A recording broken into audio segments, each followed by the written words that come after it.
ปรณิธานความปรารถนาของอาตมาที่มีอยู่ประจำใจประจ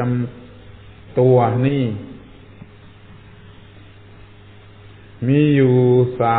3 ปรณิธานด้วยกันโดยเฉพาะอย่างยิ่งในปัจจุบันนี้มีอยู่ว่าข้อที่1ต้องการจะทำความเข้าใจอันดีระหว่างศาสนา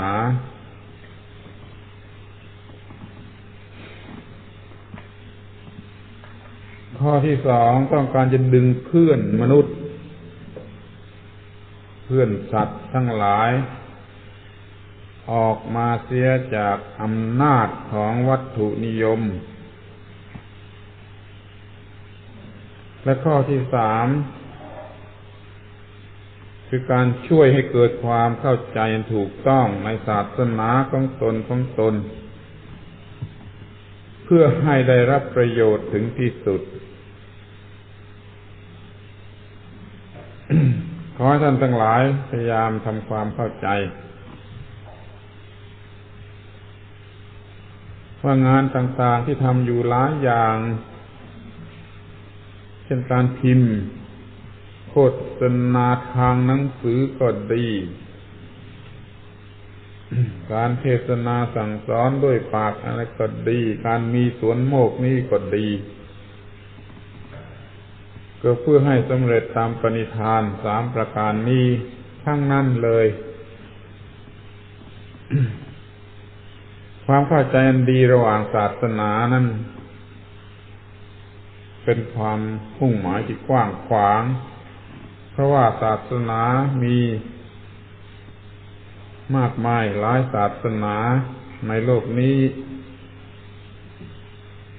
ต่างศาสนาต่างไม่มีความเข้าใจอันดีต่อกันและกันในระหว่างศาสนา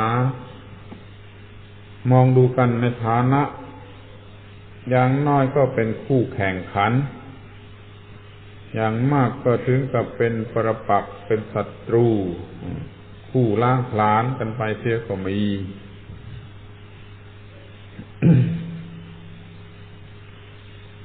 ทีแรกอาตมาก็พลอยเป็นกับเขาอย่างนั้นด้วยเหมือนกันนี่เป็นความโง่ที่ต้องเอามาล่อแล้วล่อเล่าล่อแล้วล่ออีกในเวลานี้มันเคยโง่จนถึงกับมีความคิดนึก ในระหว่างศาสนาในแง่ร้ายคือเป็นคู่แข่งขันกันเพราะเกิดมาเป็นเด็กมันก็ไม่รู้อะไรมากไปกว่าว่าเราก็เราเขาก็เขา ก็เคยเป็นอย่างนี้อยู่พักหนึ่งต่อเมื่อได้ศึกษาศาสนานั้นโดยเฉพาะพุทธศาสนาของเราเองจนเข้าไปถึงใจความหรือหัวใจหรือธรรมฤทัยของศาสนาแล้ว จึงได้รู้ว่าศาสนาต่างๆนั้นมีหัวใจอย่างเดียวกัน คือต้องการจะขจัดความชั่วกิเลสเครื่องเศร้าหมองแล้วก็ไปรวมอยู่ที่ความเห็นแก่ตัวแล้วก็ศาสดาของศาสนาทุกศาสนาก็พอจะกล่าวได้ว่าทุกองค์มุ่งหมายประโยชน์แก่มนุษย์ไม่ได้มุ่งหมายจะให้เป็นโทษแก่มนุษย์ ก็ได้พยายามทำไปในลักษณะที่จะเป็นประโยชน์วันนี้เราจะพูดกันถึงเรื่องอานิสงส์หรือ advantage ของชีวิตใหม่เพื่อจะได้เข้าใจเรื่องชีวิตใหม่กันถึงที่สุด Today we're going to speak about the anisong or advantage of new life. In order to understand new life fully. ในชั้นแรกนี่ก็จะต้องวินิจฉัยกันถึงคำว่าใหม่หรือเก่ากันอีกสักครั้งหนึ่ง เอาเรื่องของอาดัมกับอีฟมาเป็นหลักในการที่จะวินิจฉัย เมื่อก่อนแต่อาดัมกับอีฟจะได้กินผลไม้นี่ เขาก็ไม่มีความตายไม่มีความทุกข์นั่นก็ควรจะเรียกว่าชีวิตเก่าของเขาเนี่ยชีวิตเก่าของเขา พอมาได้กินผลไม้เข้าไปก็ตายหรือมีความทุกข์อันนี้มันชีวิตใหม่แหละว่าโดยที่แท้แล้วมันชีวิตใหม่ทีนี้เขาก็จะต้องพยายามที่จะทำให้ไม่มีผลของการกินผลไม้นั้นคือมายึดถือในดีในชั่วเขาก็กลับไปสู่ชีวิตเก่าเดิมอีกทีหนึ่งขอให้ฟังดูให้ดีว่าชีวิตใหม่ชีวิตเก่านี่มันกำปวมถ้าสำหรับเราการที่เป็นทุกข์มีความทุกข์อยู่เป็นชีวิตเก่าและถ้าชีวิตใหม่ก็คือไม่เป็นทุกข์เลยแต่ที่แท้แล้วมันเป็นการกลับไปสู่ชีวิตเก่าก่อนแต่ที่จะรู้จักดีรู้จักชั่วน่าจะต่างกันบ้าง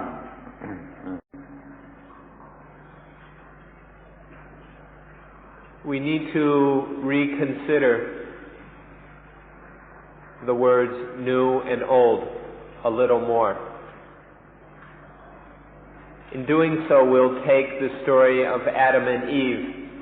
as the basis for this consideration. For Adam and Eve, before they ate the fruit of the tree of the knowledge of good and evil, there was no dukkha. That was the old life for them. The old life for Adam and Eve was the freedom from attachment before they knew good and evil. Once eating that fruit, it became the new life of attachment and dukkha.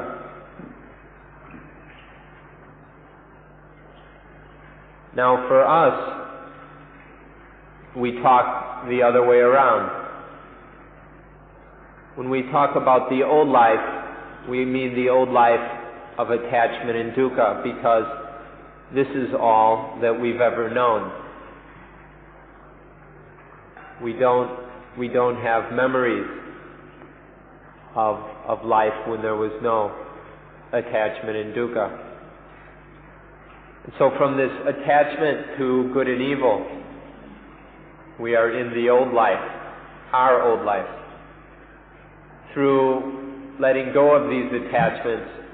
then there is the new life, that is freedom from dukkha. So what is old for us was new for Adam and Eve, and what was old for Adam and Eve is new for us. These words, old and new, can be ambiguous. So be careful about how we use them. Don't get caught in the words, but understand the meaning. So you know what we're talking about when we talk about new life.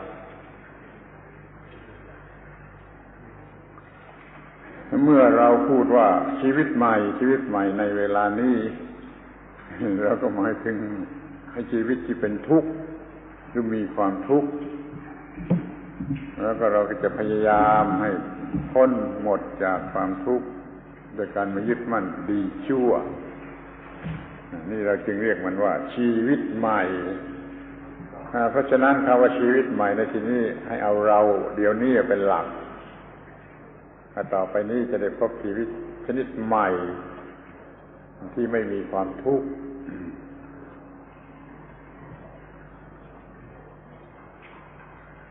When we take Adam and Eve as the standard, new life means the life of dukkha, and old life means the life before attachment began, the old life that was free of dukkha. But when we take ourselves as the standard, then new life is the life that is free of dukkha, free of attachment, and old life is the life of getting caught up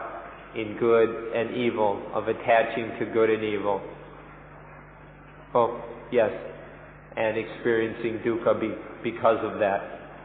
So it depends on whether we take Adam and Eve or ourselves as the standard. เมื่อเราเอา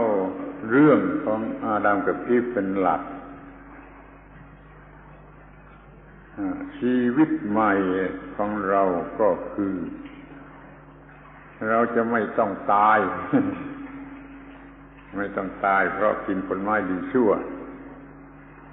แล้วเราก็จะพ้นจากออริจินัลซินคือบาปที่เกิดมาจากการยึดถือเรื่องดีชั่ว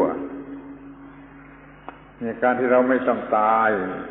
แล้วเราก็พ้นจากไอ้บาปเดิมดั้งเดิมนี่เราเรียกว่า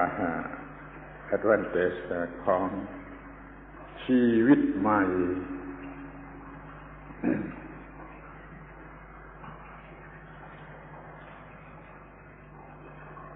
When we speak about new life and the advantage of new life, then we'll be speaking of new life in terms of freedom from dukkha. And the advantage of new life,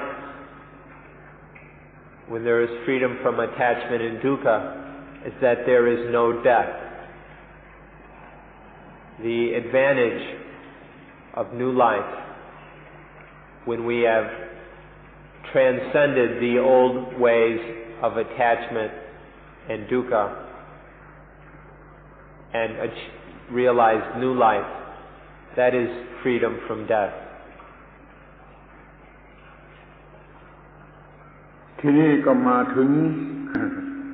ปัญหาทั้งความหมายของคำว่าดีคำว่าดีเด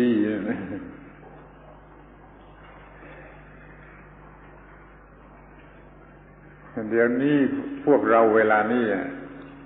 ต้องการจะดีต้องการจะดีที่สุด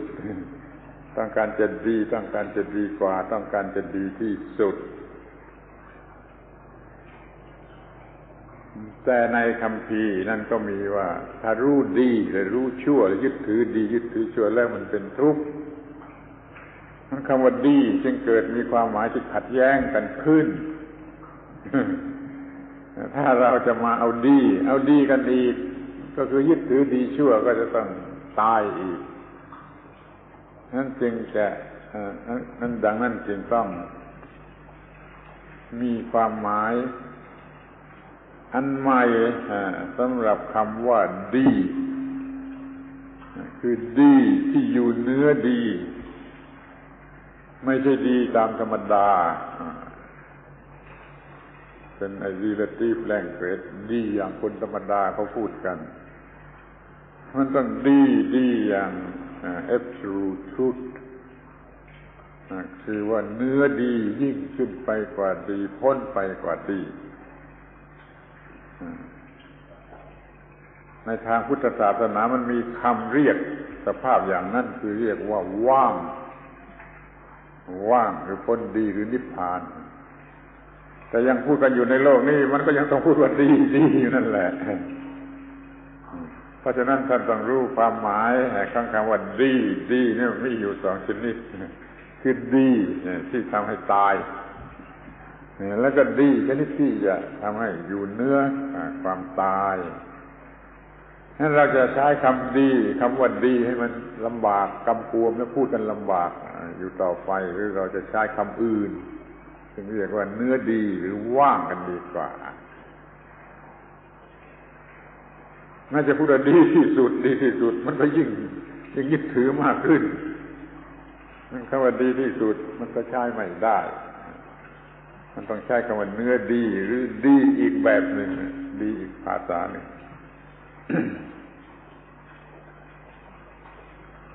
We also need to consider the meaning of the word good. The good is something that we're always after. We always want the good, we always want better, we always want the best.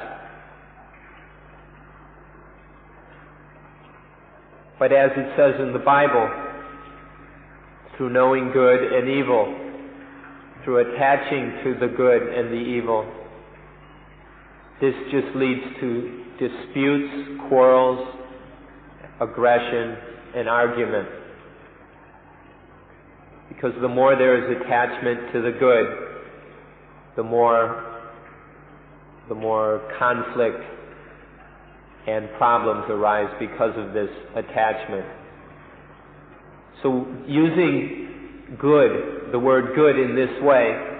is the way of common ordinary language. This is how most people speak,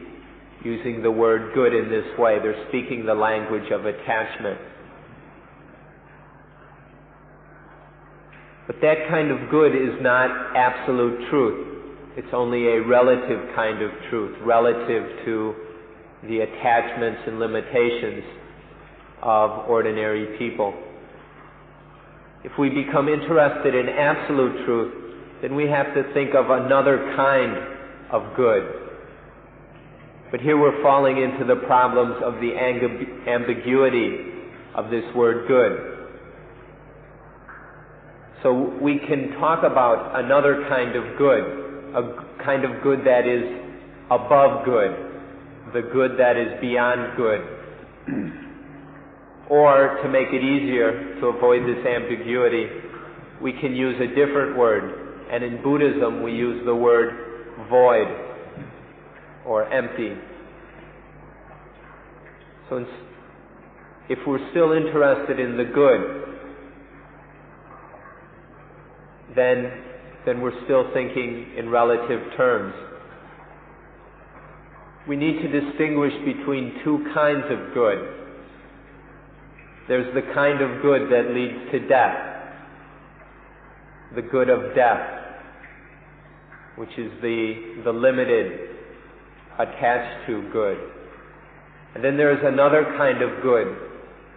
which is freedom from death. And this is what we call voidness. So we need to see these two different meanings of the word good. If you want to use good and beyond good, or use goodness and voidness, the thing is to understand the meanings. Because the more we attach to the good, the more obsessed we get with it, and the more locked up we are into those limited ways of perceiving things. So we need to go above that kind of good to the good that is voidness.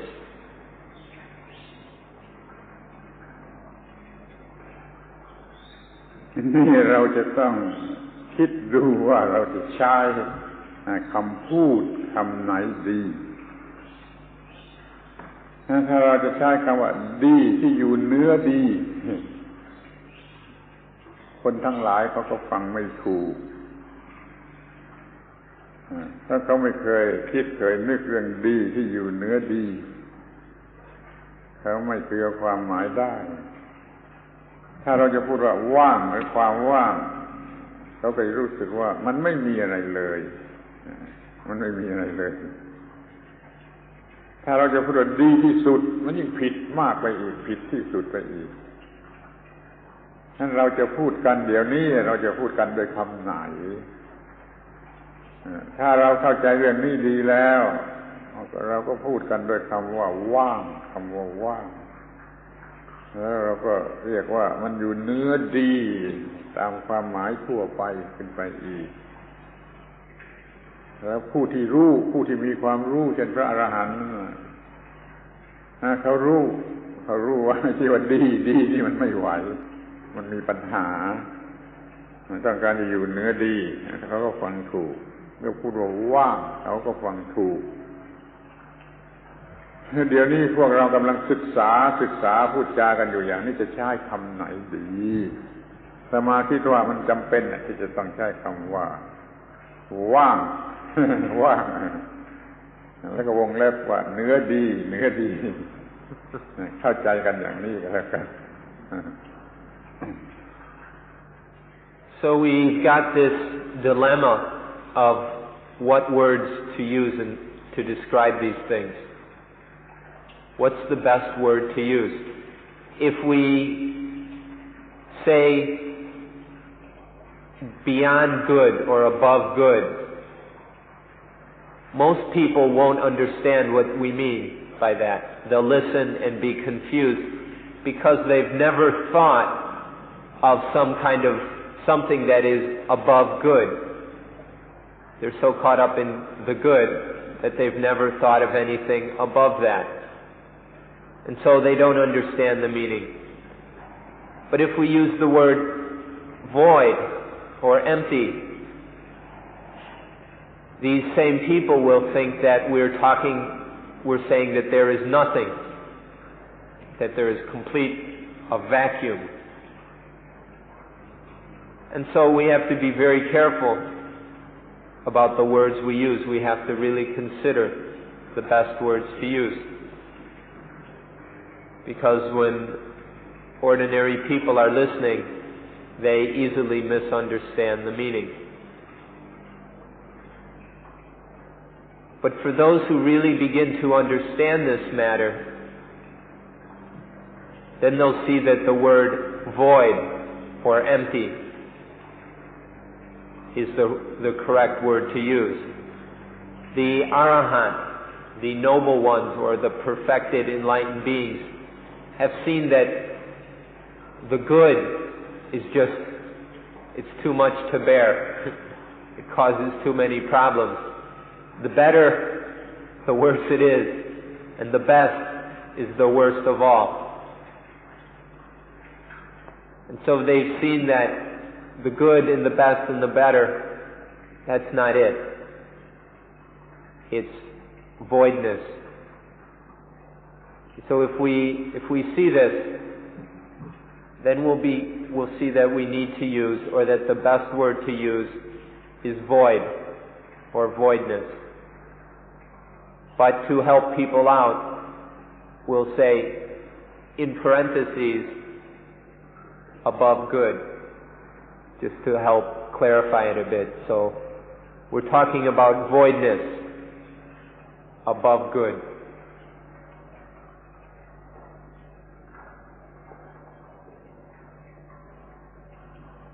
ท่านทั้งหลายก็รู้อยู่แล้วว่าคำว่าดีเนี่ย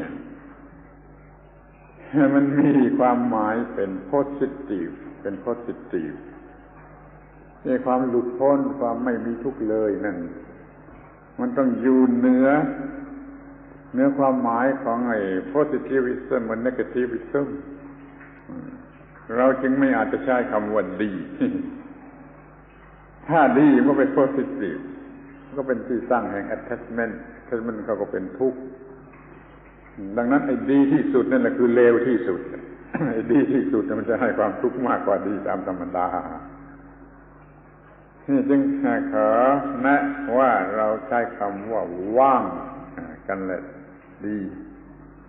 มิฉะนั้นต้องใช้คำดีคำพิเศษมีความหมายพิเศษซึ่งมนุษย์เขาไม่พูดกัน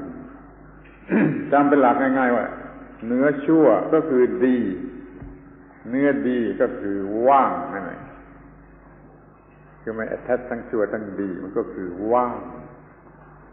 ไม่เป็น positive ไม่เป็น negative ไม่เป็น optimist ไม่เป็น pessimist ไม่เป็นผู้อะไรหมดตกลงกันอย่างนี้ก่อน You all know that the word good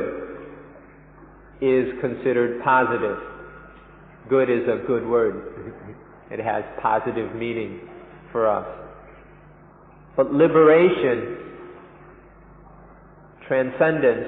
is above positive. It's above the positive. So we can't use the word good when we're talking about liberation.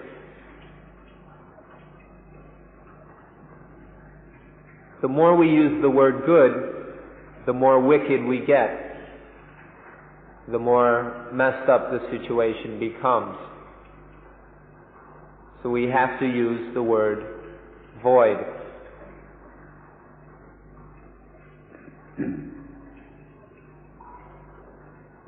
ถ้าเราใช้คำว่าดีไอ้คนทั่วไปเขายึดถือความหมายตามที่เขารู้อยู่ก่อนคือดีถ้าอย่างนี้มันก็ไม่ดี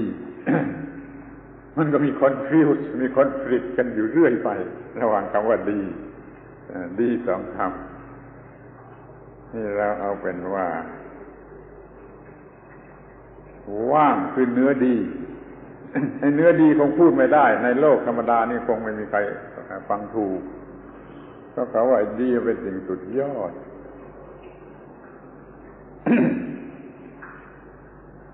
ทีนี้ก็อยากจะให้แน่สังเกตอีกคำหนึ่งว่าเอาดี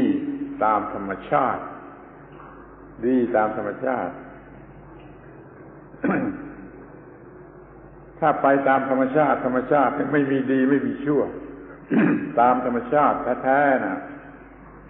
ไม่มีดีไม่มีชั่วมีแต่อิทัปปัจจยตาไม่มีดีไม่มีชั่วที่ต่อมาคนเรามันโง่มันเอาส่วนที่ถูกใจว่าดีเอาที่ไม่ถูกใจว่าชั่วมันก็มีดีตามแบบของคนโง่ดีตามแบบของคนชาวโลกมันก็เลยเป็นดีที่จะทำให้เกิดความทุกข์ ทีนี้เราย้อนกลับไปหาดีตามธรรมชาติคือดีตามธรรมชาติซึ่งมันไม่ชั่วไม่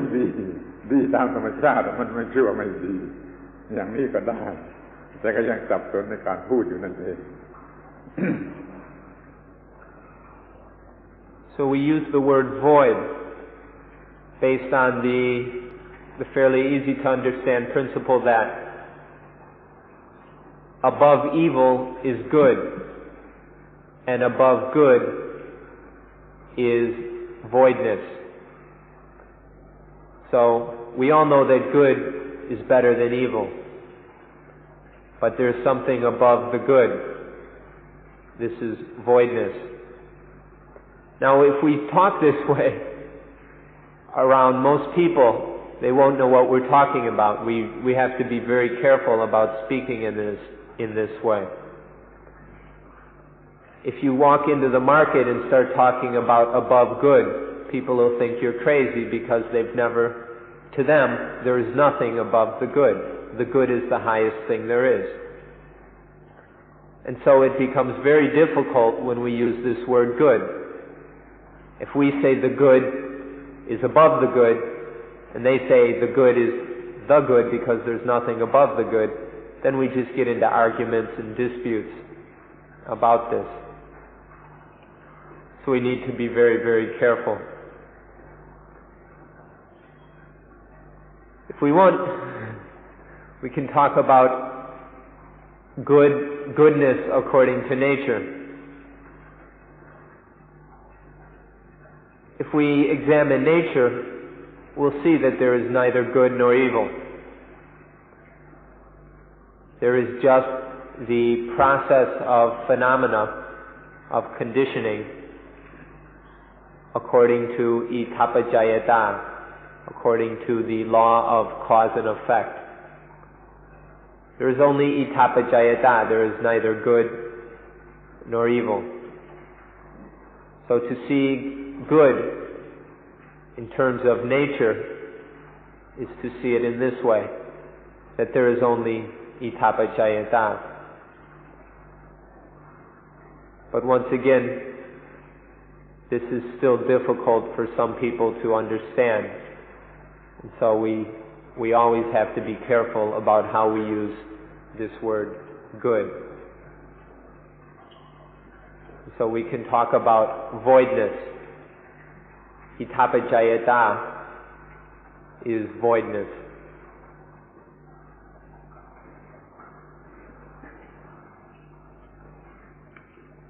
ทีนี้ก็จะมาดู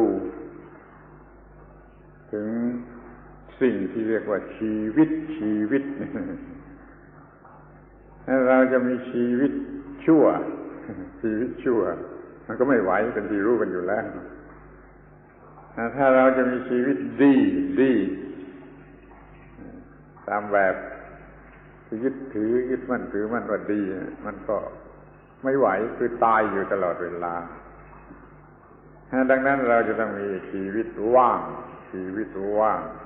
นี่จะเป็นปัญหานะมันจะเป็นปัญหาที่คนทั่วไปเพื่อนของเราก็ฟังไม่ถูกว่าเรามีชีวิตว่างอย่างไร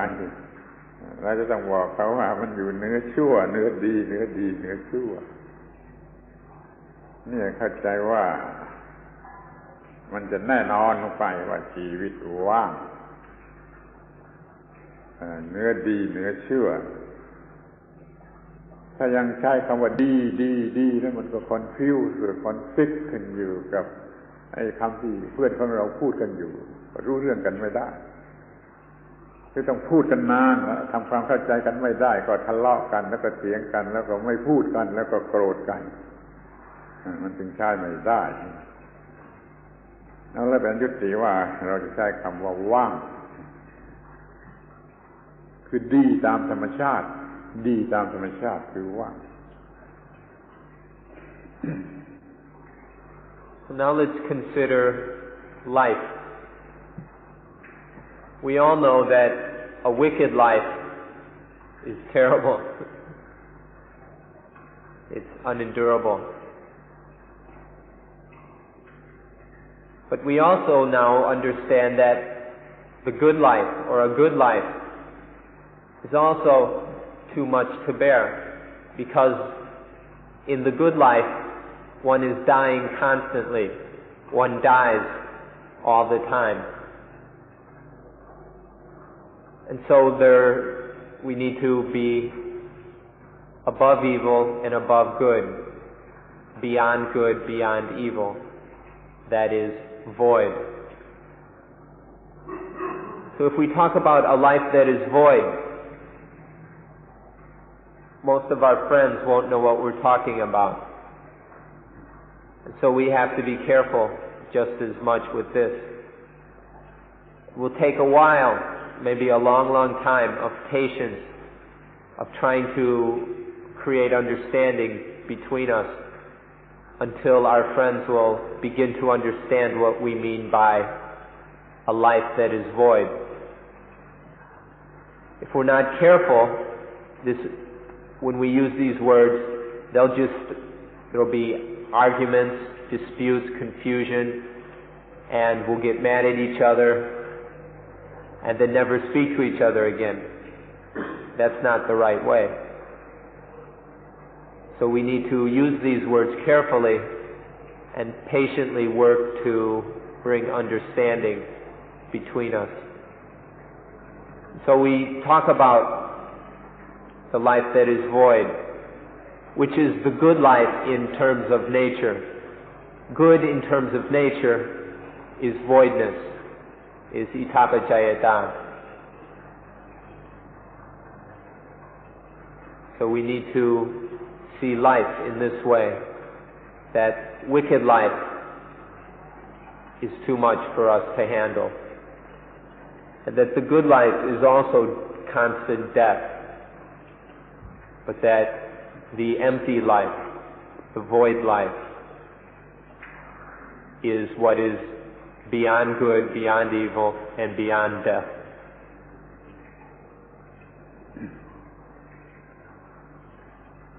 ทีนี้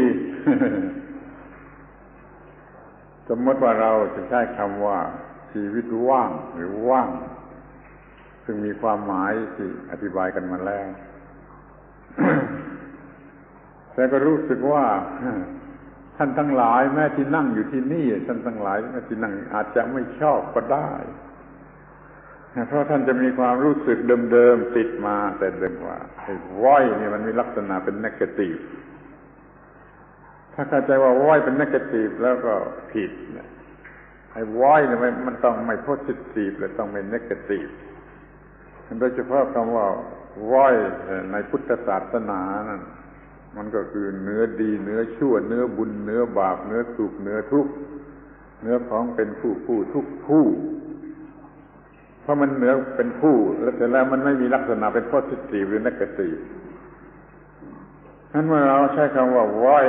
ก็ขอให้รู้ความหมายที่ถูกต้องไม่มีลักษณะเป็นเนกาทีฟที่น่ากลัวหรือน่าหวาดเสียวหรือว่ารู้สึกว่าไม่มีอะไรสูญเสียไปหมดอย่ารู้สึกอย่างนั้นจึงจะได้คำว่าว้อยที่ถูกต้อง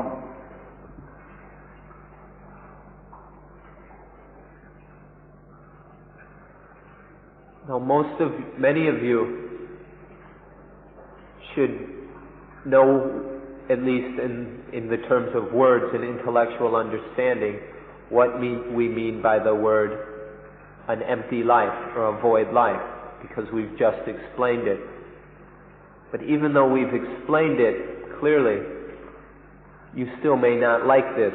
kind of thing. You may not be interested in it, because you still have your old views, opinions, and sensitivities with you. And for many people, when they hear void or empty, to them that is negative. To understand voidness in this way is incorrect. Voidness is beyond both positive and negative. But sometimes our old habits of thinking will confuse us on this matter. But when we say voidness, it's above the positive and above the negative. So this is why we need to be careful about how we view all this with our old ways of thinking and begin to see it in a new, fresh perspective.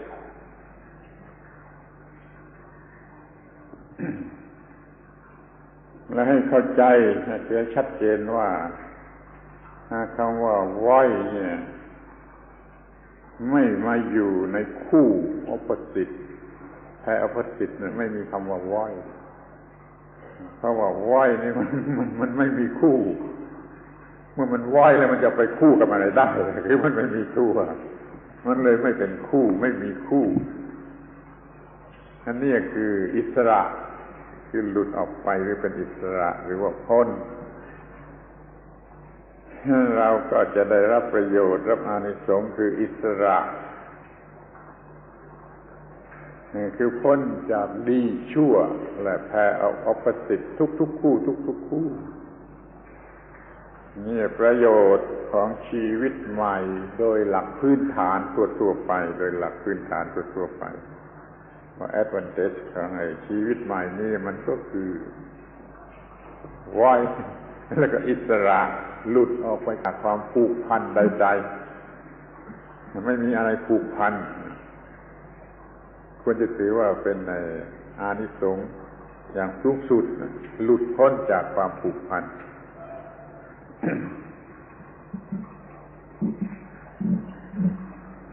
So now we can see that the meaning of voidness is to be above all the different pairs of opposites, good and evil, positive, negative, and all the things which come in opposing pairs. To transcend these is what we mean by voidness. So then you can see that when we use the word void, it has no opposite. Void does not have an opposite. It is something where there is nothing in opposition to it.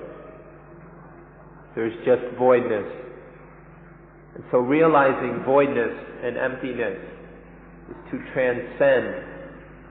to be liberated from all the pairs of opposites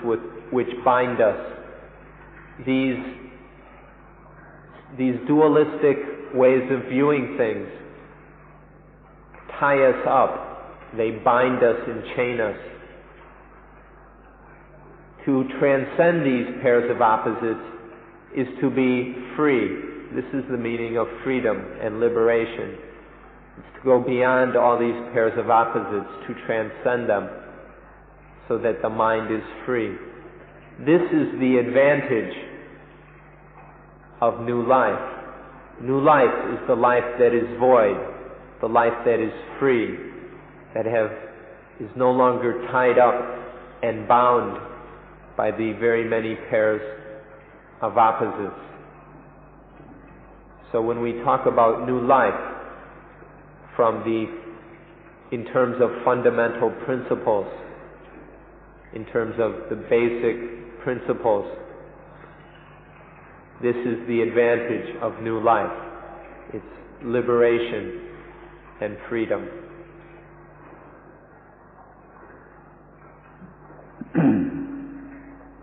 ขอให้ท่านนึกถึงความหมายของสิ่งที่เป็นคู่มีอิทธิพลเหนือจิตใจอย่างไรคนทั้งโลกตกอยู่ภายใต้อิทธิพลของสิ่งที่มีความหมายเป็นคู่อย่างที่กล่าวแล้วว่าดีว่าชั่วว่าบุญว่าบาปว่าสุขว่าทุกข์ว่าได้ว่าเสียว่าแพ้ว่าชนะว่าเอาเปรียบว่าเสียเปรียบนะทุกคู่ถ้าจะมีความสุขอีกสักกี่มากน้อยมีความสุขนี่ก็ต้องเป็นความสุขที่แท้จริงความสุขที่แท้จริงก็เอาอีกกันแหละมันก็เช่นเดียวกับคำว่าความดีมันมีปัญหาแต่ความสุขที่แท้จริงมันก็เหนือความสุขขึ้นไปอีกมันก็ไปอยู่ที่คำว่าว่างอีกนั่นเองเหนือความสุขขึ้นไปก็คือว่างเหนือทุกข์ก็คือสุขเหนือสุขก็คือว่าง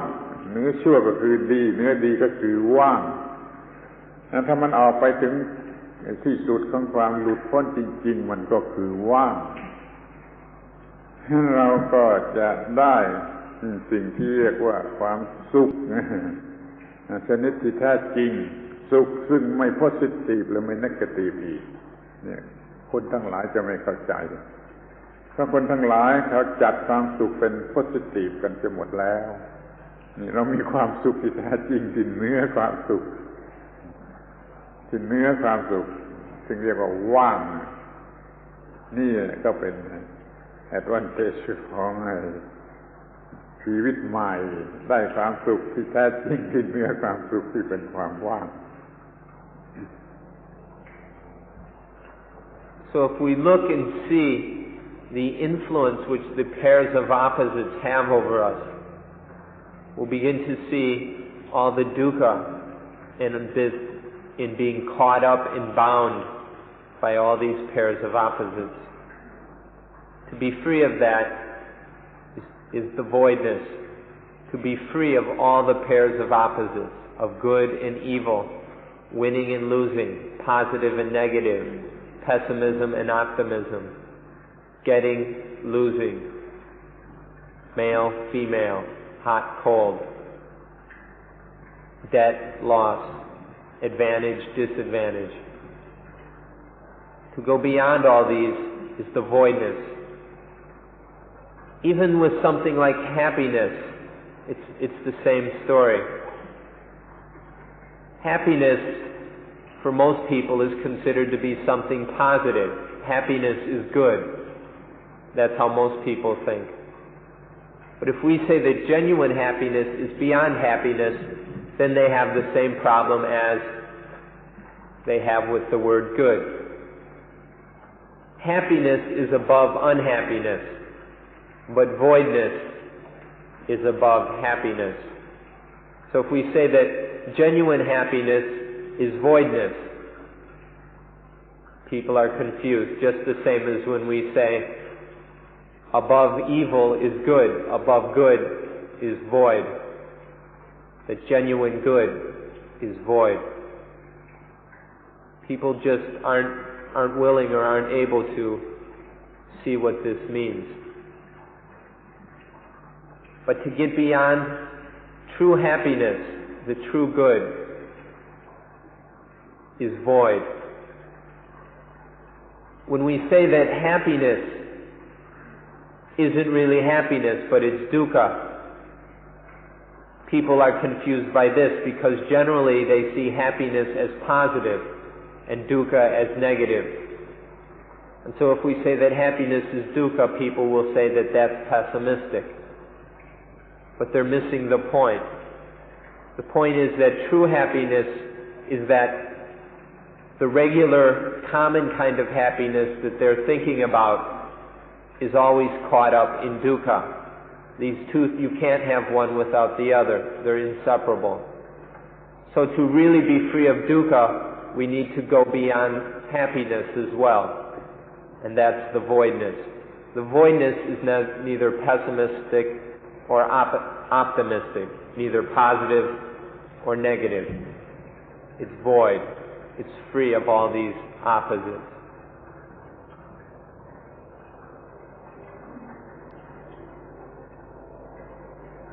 ทีนี้ก็เป็นการดีที่ว่าเราจะวินิจฉัยกันถึง คำว่าดีที่สุดดีที่สุดท่านทั้งหลายทุกคน คงจะต้องการดีที่สุดดีที่สุดหรือแม้หลักจริยธรรมสากลมันก็มุ่งหมายที่จะแสดงสิ่งที่ดีที่สุดสำหรับมนุษย์อย่างที่เรียกกันว่าสัมมัมโบนัมเข้าใจว่าท่านทั้งหลายก็ได้ยินและมุ่งหมายที่จะมีสัมมัมโบนัมในจริยธรรมสากลเขาก็ระบุไว้ว่าดีที่สุด สัมมัมโบนัมแต่แล้วมันก็มีปัญหาว่าดีที่สุดอย่างไหนดีที่สุดอย่างไหนไอ้ดีที่สุดอย่างที่มันไม่ดียังเป็นทุกข์อยู่มันก็มีมันต้องดีที่สุดจริงๆมันจะดีที่สุดในพุทธศาสนาสัมมัมโบนัมของพุทธศาสนามันก็ต้องเล็งถึงว่างคือว่ายหรือนิพพานนะนิพพานว่างที่สุดนั่นจะเป็นสัมมัมโบนัมนี่ถ้าว่าของพวกอื่นไม่ใช่พุทธศาสนามันก็จะมีความหมายอย่างอื่นตามความเข้าใจที่เขาเข้าใจว่าอะไรดีที่สุดดังนั้นเรามาพิจารณากันถึงคำว่าดีที่สุดนั้นกันให้ชัดเจนอีกสักครั้งหนึ่ง Now let's consider the best. Every one of you wants the best this, the best that. We're really interested in the best. But what do we mean by the best? What is the meaning of the best? In universal ethics, in all the various schools of ethics, it's always talking about how to bring the best thing to man. So in ethics, they're talking about the summum bonum, the utmost or the highest good. So people all over the place are talking about the best, about the highest good. But what do they mean by these things? In different schools, we don't really know what they're talking about. It's very difficult for us to understand or accept what they say is the highest good. But the thing that is really the best, or the highest good, is voidness. And the highest voidness, or the complete, most perfect voidness is nibbana. So in Buddhism, if we talk about the best, we're talking about nibbana. If we're talking about the highest goodness, the utmost goodness, we're talking about nibbana, which is emptiness, voidness, complete, full, perfect voidness. So they may have other meanings in other places for the best and the highest goodness. But here, nibbana, the transcendence of all good and evil, That is the highest thing there is.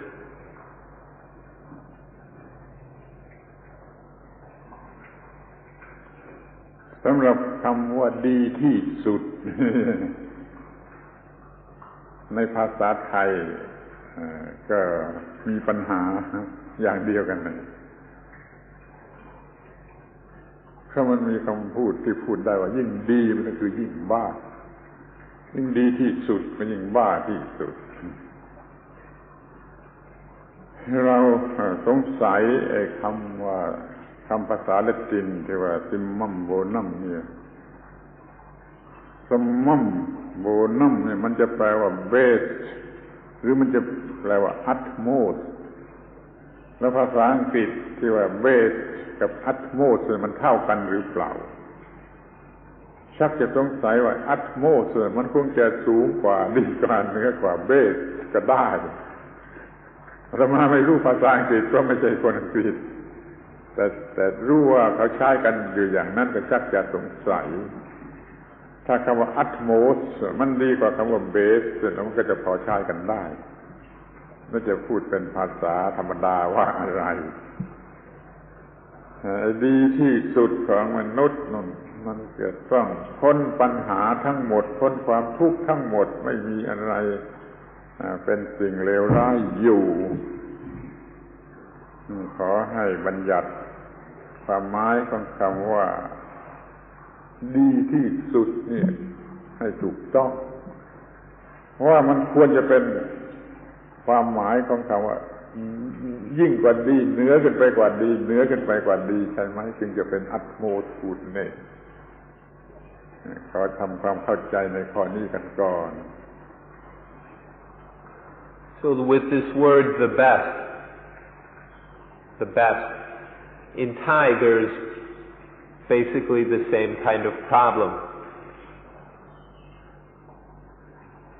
The best in Thai would be more literally the most good.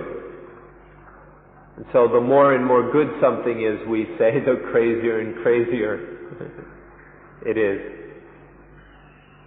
Because of all the problems. So in Thai as well as in English, the word the best or di tisut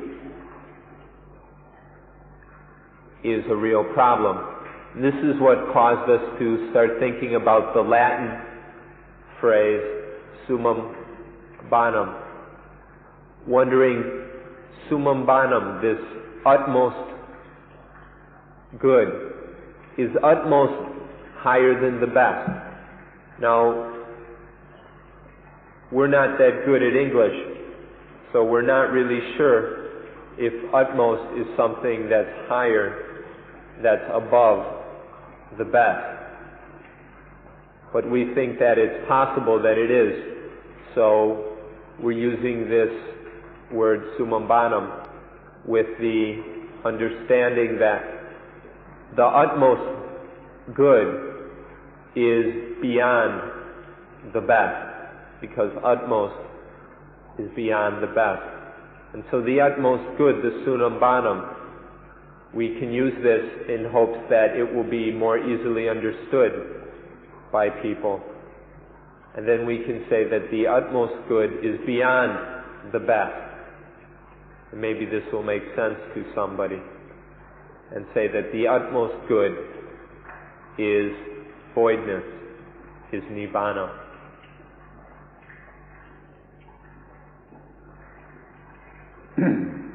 ที่นี่เราก็จะพิจารณาไปตามแนวของจริยธรรมสากล อัตโมสุดเนสหรือสัมมัมโบนัมของจริยธรรมสากลนี่มันก็มีเรียงไว้4อย่างนะคือ happiness ที่1ที่2 human perfectness และที่3 duty for duty's sake แล้วก็ที่4 universal love ถ้าเราได้ทั้ง4อย่างนี้ เรียกว่าเรามีหรือได้สัมมัมโบนัม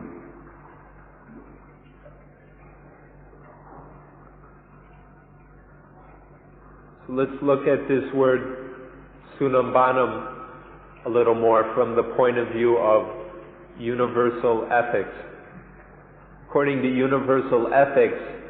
there are three aspects or four aspects or four components to the sunambanam. The first is happiness. The second is human perfectedness. The third is duty for duty's sake. And the fourth is universal love. As if these four are completed and perfected, that is the sunambanam, the utmost good, according to universal ethics. ทีนี้มันก็มีปัญหาอย่างเดียวกันที่สัมมัมโบนัมที่หนึ่ง happiness มันอะไรเป็น happiness และตามความรู้สึกทั่วๆไปของคนทุกคน happiness มีลักษณะเป็น positivism เป็นของ positivism ถ้าอย่างนี้ happiness มันก็คู่กันกับ suffering มันก็เป็นวัตถุที่เราจะ attach ว่าดีว่าชั่วว่าดีว่าชั่วแต่ happiness ในความหมายธรรมดานี่ไม่อาจจะเป็นสัมมัมโบนัม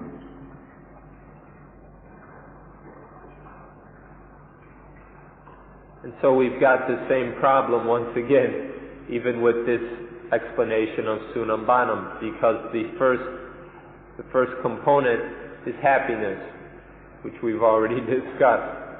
Most people, or just about everyone, will see that happiness is something as positive and good. And so this is just another opportunity to attach to good and to evil, which to us is in no way the highest good, the utmost good. So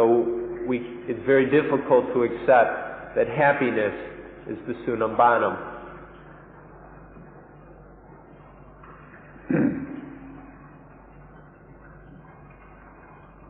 เราจะต้องมี happiness ที่แท้จริงมันก็จะต้องอยู่เหนือ happiness อีกแล้ว happiness ที่เหนือ happiness ตามธรรมดาสามัญทั่วไปก็คือเป็นความพอใจในลักษณะที่เป็น positive ถ้าอย่างนี้ไม่ใช่สูงสุดไม่ใช่ happiness ที่สูงสุด happiness ที่แท้จริงมันต้องมีต่อเมื่อจิตนี่มันขึ้นอยู่เหนือความสุขชนิดที่เป็น positive นั่นแหละจึงจะเป็นความสุขที่แท้จริงก็คือไอ้ความว่างก็คือนิพพานนั่น happiness ที่แท้จริงตามหลักพุทธศาสนาก็คือนิพพานจะเป็น happiness ในความหมายทั่วๆไปซึ่งมีลักษณะเป็น positive นี้ไม่ได้ก็ให้รู้จักไว้ว่าแม้แต่คำว่า happiness มันก็มีปัญหาอย่างนี้ถ้าจะเป็นสัมมัมโบนัมแท้จริงได้มันก็ต้องเนื้อปัญหาทั้งปวง ดังนั้นมันก็ไปสู่สิ่งที่เรียกว่าว่างอีกนั่นเองเมื่อว่างจากความผูกพันใดๆความรบกวนของสิ่งใดๆมันจึงจะเป็น happiness นั้นขอให้รู้จัก happiness ชนิดนี้ไว้ด้วย จึงจะมีสัมมัมโบนัมเกี่ยวกับ happiness. So to try and avoid confusion, we have to talk about genuine happiness. Genuine, actual happiness is above happiness. If we're going to talk about the genuine sumambanam, we need to talk about genuine happiness. For most people, happiness is some kind of satisfaction in the characteristic of good. It's being satisfied or pleased with things that are characterized as good. This is happiness in the ordinary understanding. Genuine happiness is beyond this, it's completely free of this. Genuine happiness is the void, is nibbana. So to talk about the sunambanam correctly, we need to understand genuine happiness. If we only see happiness in the ordinary terms, it will just cause all sorts of problems because it's another source of attachment which leads to dukkha. So to understand sunambanam, think in terms of genuine happiness, being free of ordinary happiness, being free of the happiness which is bound up with dukkha, being free of all that, voidness, nibbana. This is the sumambanam, the true sumambanam. มีหลักในพุทธศาสนาว่านิพพานะนิพพานว่างอย่างยิ่งนิพพานังปรมังสุญญังหมายความว่าอัตโมดว้อยนั่นแหละคืออัตโมดแฮปปี้เนสคือนิพพานเนี่ยเพราะฉะนั้นคำว่าแฮปปี้เนสที่แท้จริงที่เป็นอัตโมดกุดเนสจริงมันต้องเล็งถึงความว่าง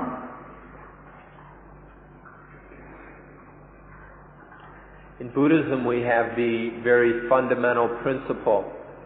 or tenet that nibbana is the utmost emptiness. Nibbanang paramang sunyang. Nibbana is the utmost voidness or utmost emptiness. This needs to be understood in order to and needs to be kept in mind in order to avoid getting lost in the common ordinary meanings of happiness in sunambanam. If we see that nibbana is the utmost voidness, then we can begin to understand what the true, genuine sumambanam is.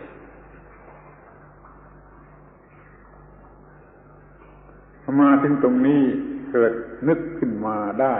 ว่าเราควรจะทำความเข้าใจระหว่างคำสองคำนี้ซึ่งมันปนเปกันได้คือคำว่า voidness กับคำว่า emptiness ถ้าคำว่า emptiness หมายถึงไม่มีอะไรเลยแล้วก็มันเป็นคนละอย่างจากคำว่า voidness ที่ถูกต้องตามหลักพุทธศาสนาหมายความมันมีทุกอย่างมันมีทุกอย่างมันมีอะไรมีได้ทุกอย่างแต่มันว่อยจากความหมายแห่งตัวตนไม่มีลักษณะที่เป็นตัวตนหรือความหมายแห่งตัวตนจึงเรียกว่าว่อยคือว่างว่างถ้าคำว่า emptiness หมายความอย่างนี้ก็ใช้ได้แต่ถ้าคำว่า emptiness หมายความไม่มีอะไรเลยไม่มีอะไรเลยเอามาใช้แทนคำว่า void ไม่ได้ มันจะต้องบัญญัติคำ emptiness ขึ้นมาอีกคำหนึ่งซึ่งมีความหมายเหมือนกับ void ว่ามันมีทุกอย่างแต่มันไม่มีตัวตนไม่มีเซลล์ไม่มี selfishness ไม่มี concept of self อะไรเลยถ้าคำว่า voidใช้กับได้กับคำว่ามีทุกอย่างอะไรมีทุกอย่างมี phenomena อะไรได้ทุกอย่างแต่ไม่มีอะไรที่จะเป็นตัวตนได้นี่คือคำว่า void นิพพาน void อย่างยิ่งก็หมายถึง void อย่างนี้นี่ขอให้ทำความเข้าใจเกี่ยวกับคำสองคำนี้ไว้ด้วยจะได้เข้าใจถูกต้อง We also need to straighten out the two words emptiness and voidness because these can be mixed up. Now we've said what the meaning of voidness is. Now if emptiness means that there is nothing, that there is a vacuum, complete nothingness, if this is the meaning of emptiness, then we cannot use the word empty or emptiness in place of void or voidness. Because voidness does not mean nothing. When we say that there is voidness, everything can exist in the voidness, in the void. Nothing is absent. Everything can exist in the void. So if emptiness means that nothing exists, that there is nothing absolutely whatsoever, then we cannot use this word emptiness in place of the voidness. But if we understand emptiness to mean that everything can exist in this emptiness, that everything does exist in this emptiness, then we can use it in place of voidness. Because voidness simply means that everything exists, but in all of these existing things, there is nothing that we can take as a self. And voidness is that there is nothing in all this that can be taken as a self. But all this is. So understand the meanings of voidness and see if does emptiness have this same meaning as voidness. Nibbana is the utmost, is the complete, the fullest voidness. So in Nibbana there is everything, but in Nibbana there is no self. There's nothing about Nibbana that we can take or attach to as a self. So please get these two words straight and understand them properly. ตัวอย่างเห็นได้ง่ายๆเช่นเราพูดว่าทุกอย่างว่อยทุกอย่างว่อยเลยมันก็แสดงอยู่แล้วว่าทุกอย่างมันมีอยู่ทุกอย่างมันมีอยู่แต่ทุกอย่างมันว่อยมันว่างปราศจากตัวตนของมันแต่ละอย่างเช่นว่าดินมีอยู่แต่ว่าว่างจากตัวตนแห่งดินน้ำมีอยู่ว่างจากตัวตนแห่งน้ำลมมีอยู่ว่างจากตัวตนแห่งลมไฟมีอยู่ว่างจากตัวตนแห่งไฟแม้กระทั่งว่านิพพานะก็มีอยู่แต่ว่างจากตัวตนแห่งนิพพานะนี่คือความหมายของคำว่าว่อยถ้าเราพูดทุกอย่าง empty นี่ไม่รู้ว่ามันไม่มีทั้งหมดหรือว่าทุกอย่างมันก็ไม่มีด้วยถ้าอย่างนี้มันก็ไม่ตรงกับคำว่า void แต่ทุกอย่างมันมีแต่มัน void นั่นขอให้ท่านทั้งหลายที่เป็นเจ้าของภาษานี่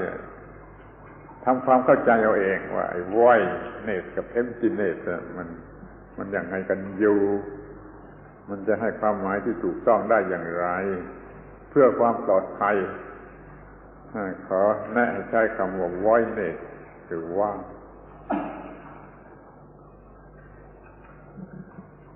Here's an easier example. In voidness, in the void, everything exists. There is everything. For example, there are the four elements. The element of earth. The element of earth genuinely exists, but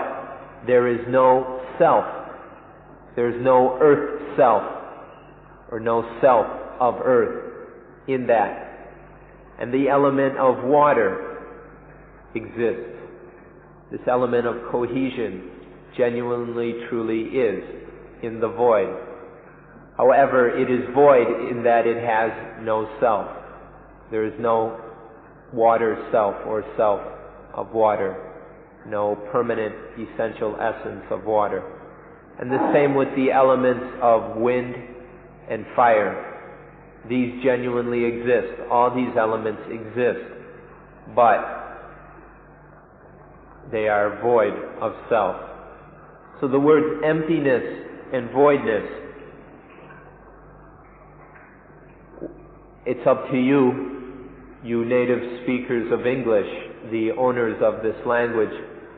to straighten out the meanings of these words. When we say the voidness, you know what that means. That everything exists, that there is everything, but they are void of self. But if emptiness means that there is nothing, that there is nothing at all, then this isn't the same as voidness. So, you that know the English language well, please help us to sort out these words. And when we talk about the utmost goodness, when we talk about nibbana, realize and understand we're talking about voidness. In nibbana it genuinely exists. Nibbana exists, but it is free of self.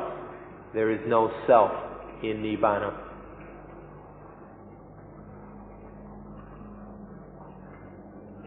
ที่นี่ก็กลับมาหาคำว่า happiness หรือความสุข เมื่อจิตมีสติปัญญาเห็น voidness ของสิ่งทั้งปวงจิตนี่ก็ไม่ attach สิ่งใดๆว่าดีหรือชั่วเพราะมันไม่มีตัวตนแท้จริงที่จะให้ classify ว่าดีหรือว่าชั่ว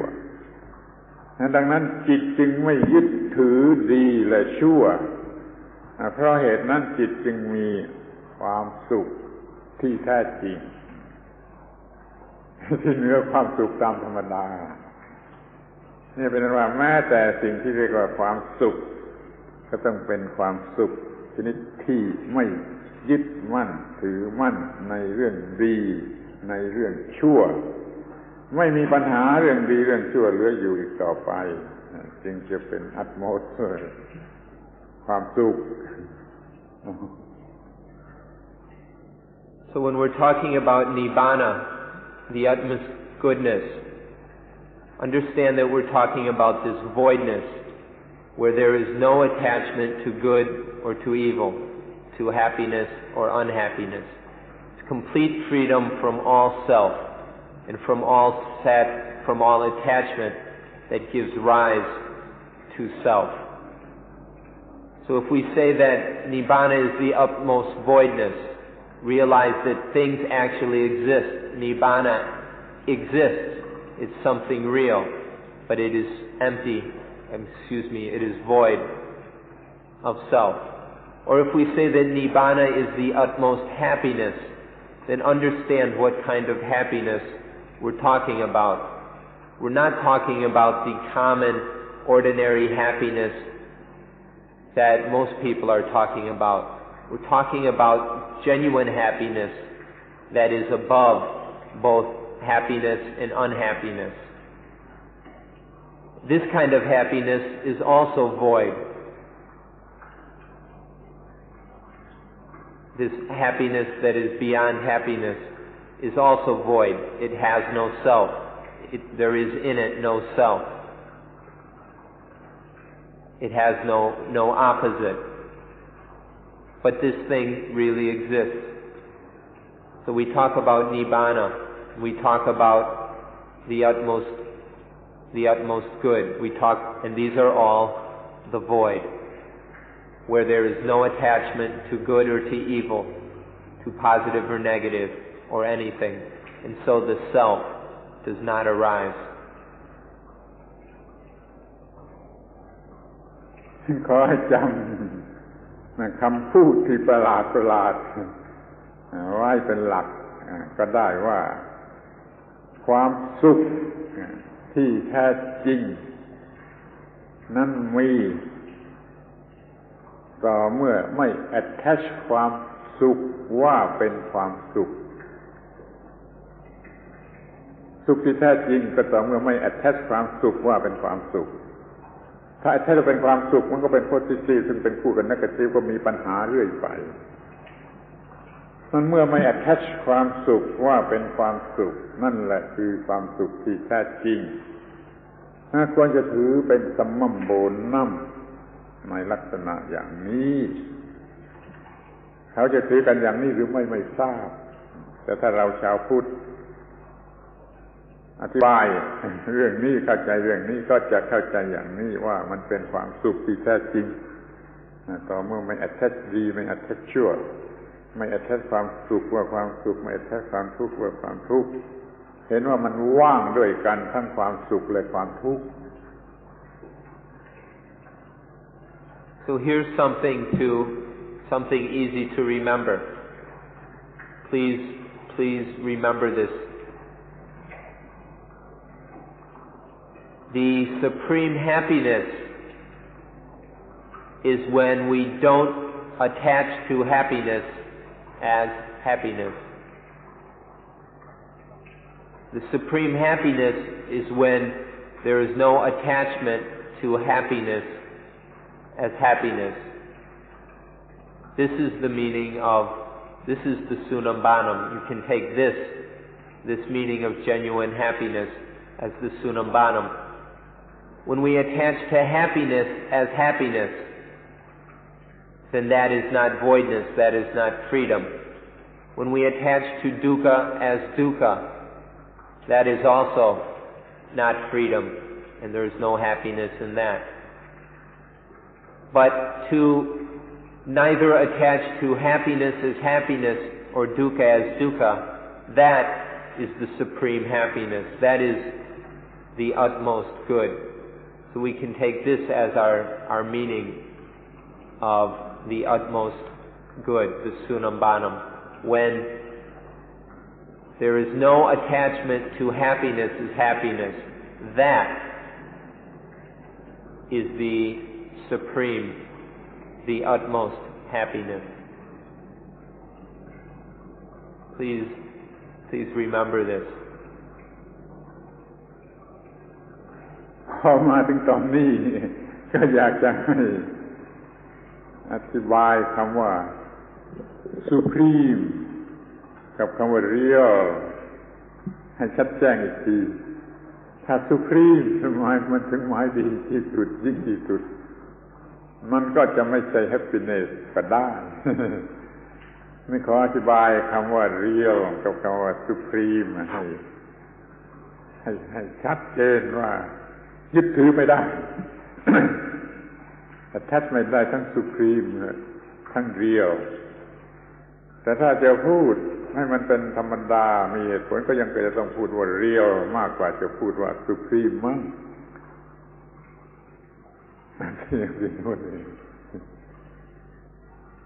So this utmost happiness we're talking about, we don't know if most people are willing to accept it or pay attention to when we say that genuine happiness is not attaching to happiness as happiness. But for Buddhists, those who know, those who are awake, those who are blossoming forth, this is the true meaning of happiness, of genuine happiness. So now it's time to also take a look at the words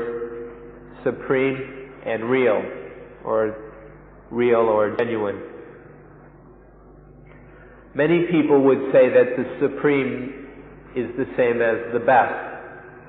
And so we fall into the same problem we've been talking about all morning. If the supreme is the best,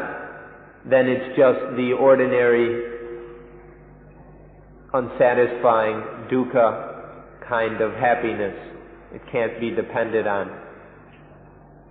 So understand that when we talk about, if we use the word supreme, it needs to mean the same as real and genuine, which means that it's not the kind of, it means to be above the best, above the good. But we think that it might be better to to stick with the word real or genuine, to use the word real happiness. Because by the real happiness, this is when there is no attachment to happiness or to the best or to the good or to evil or the worst or to unhappiness. So real happiness is when there's no attachment to happiness or unhappiness, sukha or dukkha. เราจะมองดูกันอีกทางหนึ่งซึ่งอาจจะช่วยแก้ปัญหาว่าเราจะมีความสุขเป็นสองอย่างความสุขที่สร้างปัญหาขึ้นแต่สร้างปัญหาไว้เรื่อยไปกับอีกอย่างหนึ่งความสุขที่ไม่สร้างปัญหาเลยไม่สร้างปัญหาเลยความสุขที่สร้างปัญหาอย่างหนึ่งความสุขที่ไม่สร้างปัญหาอย่างหนึ่งไอ้ความสุขที่ไม่สร้างปัญหาใดๆขึ้นมาเราอาจจะเรียกว่า supreme happiness ได้แต่ว่ามันก็จะต้องมาจากความไม่ยึดมั่นถือมั่นว่าดีว่าชั่วว่าสุขว่าทุกข์อยู่นั่นเองความสุขที่ไม่สร้างปัญหามันต้องมาจากการไม่ยึดมั่นถือมั่นเรื่องดีเรื่องชั่วเรื่องสุขเรื่องทุกข์นั่นเองจะเรียกว่า supreme ก็เห็นจะได้ถ้ามันสร้างปัญหาขึ้นเรื่อยก็มีสิ่งที่ยุ่งยากลำบากต้องแก้ไขเรื่อยต้องต่อสู้เรื่อยแล้วมันก็ไม่ใช่ความสุขที่แท้จริงไม่ใช่ความสุขที่แท้จริงมันก็เป็นสุพรีมไปไม่ได้พูดอีกที We can look at this from another perspective as well and see that there are two kinds of happiness. There is the happiness that creates problems and the happiness that doesn't create problems. This happiness that creates problems is the happiness that's involved with attachment and all those limitations in being caught and bound up in the self. This happiness that does not create problems, this is what we can take to be the supreme happiness. The kind of happiness that does not lead to problems is the supreme happiness. But you have to understand that this kind of happiness that doesn't cause problems comes from non-attachment to things as good, non-attachment to evil, non-attachment to happiness, non-attachment to unhappiness, to positive and negative, or anything whatsoever. So this happiness that doesn't cause problems is the supreme happiness, which is above all attachment.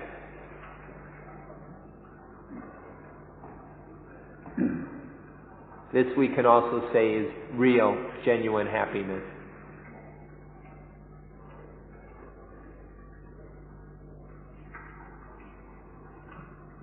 ทีนี้ก็มาถึงซัมมัมโบนัมที่สอง human perfectness ความเต็มเปี่ยมแห่งความเป็นมนุษย์แล้วก็จะได้พิจารณากันต่อไปและในที่สุดเราจะเห็นว่าความเป็นมนุษย์จะเต็มเปี่ยมก็ต่อเมื่อเห็นทุกอย่างทุกคู่ opposite ทุกอย่างทุกคู่ไม่ควรยึดมั่นถือมั่นแล้วก็ไม่ยึดมั่นถือมั่นในสิ่งที่เป็นคู่เหล่านั้นเมื่อรู้อย่างนี้เมื่อปฏิบัติได้อย่างนี้เมื่อได้ผลของการไม่ยึดมั่นถือมั่นอย่างนี้เราจะเรียกว่าความเต็มเปี่ยมแห่งความเป็นมนุษย์มิฉะนั้นจะยังเป็นมนุษย์ที่ยังไม่เต็มคือยังพร่องอยู่ยังขาดอยู่ So we have these four aspects or four meanings of Sunambanam. The first one was happiness. The second one is human perfection. So let's look at that now. What's the meaning of human perfection? What is genuine human perfection? Human perfection is the fullness, the completion of what it means to be human. For this human perfection, there is no room for attachment. For human perfection, this is freedom from all attachment to good and to evil, to happiness and unhappiness. So to be truly perfect, there must be freedom from attachment, there must be voidness. True human perfection is voidness. If there is any attachment to good and evil, happiness or whatever, then there is still something missing, and that is not the perfection of humanity. So, the second aspect of the Sunambanam is also voidness, is freedom from attachment.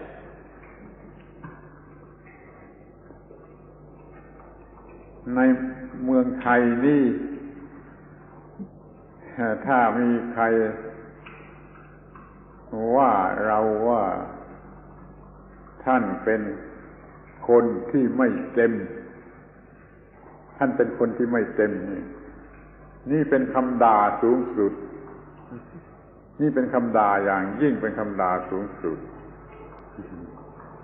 แต่แล้วเราทุกคนก็ยังไม่เต็มนั่นเองแม้คนที่มันว่าอย่างนั้นมันก็ยังไม่เต็มไอ้คนที่มันมาว่าคนอื่นไม่เต็มมันเองก็ยังไม่เต็มแต่ถือว่าไอ้คำว่าไม่เต็มนี่เป็นคำที่ด่าอย่างยิ่งนั่นเราจะต้องมารู้ความจริงกันเสียให้ถูกต้องว่าที่ว่าเต็มนั่นคืออย่างไรไม่เต็มนั่นคืออย่างไรตลอดเวลาที่ยังยึดมั่นถือมั่นในสิ่งใดสิ่งหนึ่งอยู่แล้วมันก็จะต้องมีที่ไว้สำหรับให้ความทุกข์เกิดขึ้นมันไม่เต็มด้วยสัมมัมโบนัมมันไม่เต็มด้วยสัมมัมโบนัมมันยังมีที่ว่างไว้ให้ความทุกข์หรือปัญหาเกิดขึ้นนี่เราเรียกว่าคนที่ไม่เต็มนั่นคนที่ปราศจากความยึดมั่นถือมั่นและไม่ต้องการอะไรไม่ต้องการอะไรไม่สงสัยอะไรไม่หวังอะไรเท่านั้นแหละจึงจะเรียกว่าเป็นมนุษย์ที่เต็มมีลักษณะเป็นไม่ยึดมั่นถือมั่นทุกอย่างที่เป็นที่ตั้งแห่งความยึดมั่นถือมั่นนี่คือความหมายของคำว่าเต็มหรือไม่เต็มโดยแท้จริง In Thailand, to say that someone is not full or not complete is a grave insult. This is one of the most powerful and nasty criticisms that there are in Thailand. Which is kind of funny because none of us are full, none of us are complete. Even the person who criticizes somebody else for not being full, even that person is not full, not complete. So all of us are still not complete, because to be full, to be complete, to be perfect, is to be free of attachment. So long as there is attachment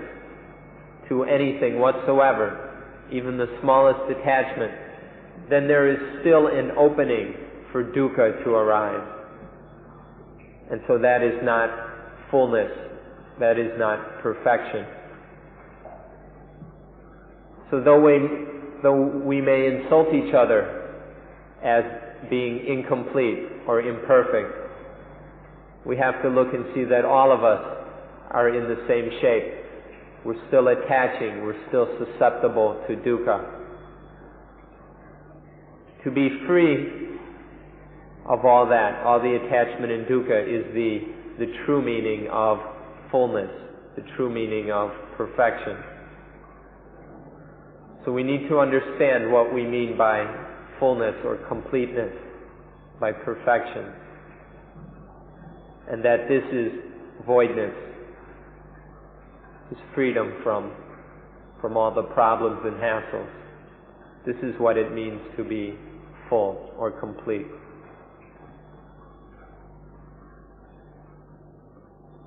โดยหลักทั่วไปเราถือว่าพระอรหันต์เท่านั้นเป็นมนุษย์ที่เต็ม The man perfected พระอรหันต์เท่านั้นเป็นมนุษย์ที่เต็มเพราะว่าถ้ายังไม่เป็นพระอรหันต์แล้วก็ยังattach นั่นattach นี่ยังสงสัยนั่นสงสัยนี่ยังจะต้องถามว่าอะไรเป็นอย่างไรอะไรเป็นอย่างไรยังมีคำถามยังมีความหวังยังมีความต้องการอย่างนี้เรียกว่าไม่เต็ม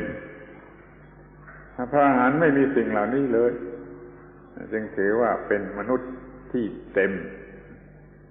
อยู่เหนือปัญหาทั้งปวง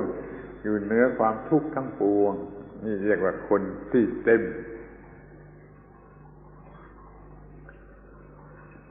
A person who is full or complete or perfected is called an arahant. An arahant means a perfected being. Perfected being, one who is complete, is someone who has no wishes, no hopes, no expectations, no doubts, no uncertainties. They don't have to spend any time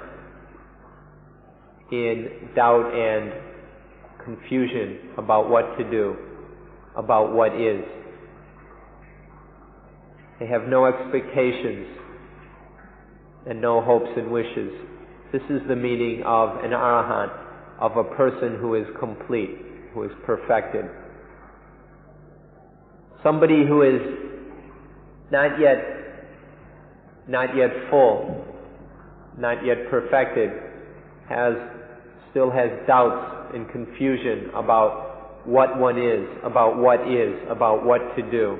about what is the true goal, has wishes and hopes and expectations. So this is because of the attachments. So understand the difference between human perfection and human imperfection in order to understand the meaning of sunambanam in its genuine sense. คำว่าอรหันต์หมายถึงบุคคลที่เป็นเช่นนั้นคำว่าอรหัตตะอรหัตตะหมายถึงภาวะที่เป็นเช่นนั้นคำสองคำนี้สังเกตเห็นว่าในภาษาอังกฤษใช้คนแปลไม่ถูกต้องกันอยู่หลายแห่งถ้าที่ถูกต้องคำว่าอรหันต์หมายถึงบุคคลที่เป็นเช่นนั้นอรหัตหมายถึงภาวะของบุคคลนั้นที่เป็นเช่นนั้นที่นี่คำว่าอรหันต์อรหะนี่โดยพยัญชนะแปลว่าไกลจากความทุกข์และเหตุที่ให้เกิดทุกข์คือกิเลส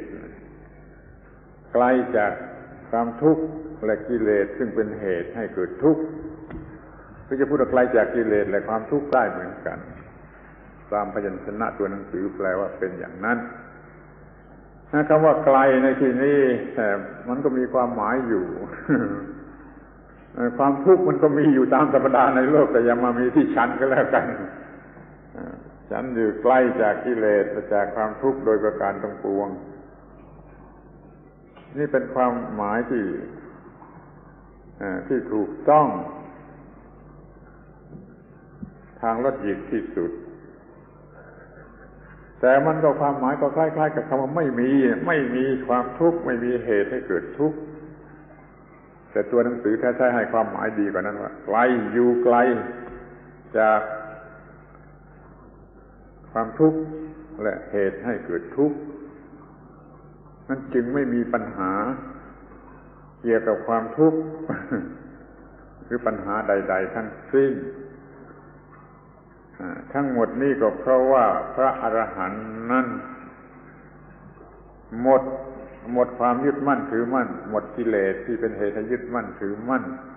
ที่เรียกว่าอุปาทานะอุปาทานในไทยอุปาทานะในภาษาบาลีพระอรหันต์ไม่มีอุปาทานคือไม่โง่ที่จะไปยึดมั่นแพ้เอาประสิทธิ์ใดๆต่อไปจึงเป็นผู้ไม่ยึดมั่นถือมั่นในสิ่งใดๆแล้วก็หมดปัญหาแล้วก็เรียกว่าพระอรหันต์นี่เป็นพระอรหันต์ก็เพราะความไม่ยึดมั่นถือมั่นดีชั่วดีชั่วทุก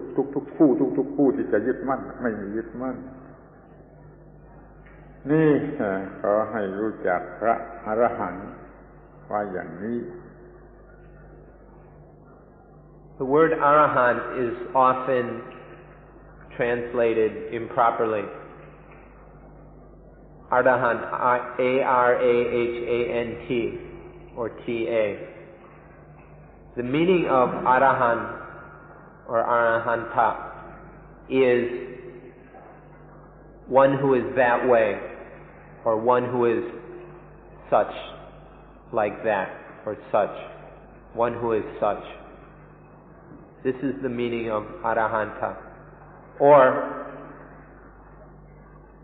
we can say it is the condition of one who is that way, the condition of one who is thus. This is the meaning of arahanta, which we have just said is the meaning of human perfection. If we take the word literally and dissect it according to its roots, araha means far from, to be distant from, dukkha and the cause of dukkha, i.e. the defilements. Ta means the state of. So arahanta is the state of being far from dukkha and from defilements. Literally it says far from, distant from dukkha and the defilements that cause dukkha. But this has basically the same meaning as being free of dukkha, of not having any dukkha, not having any defilements. So this is the meaning of arahant, one who is such, distant from dukkha and the defilements. This is what we're talking about when we talk about human perfection.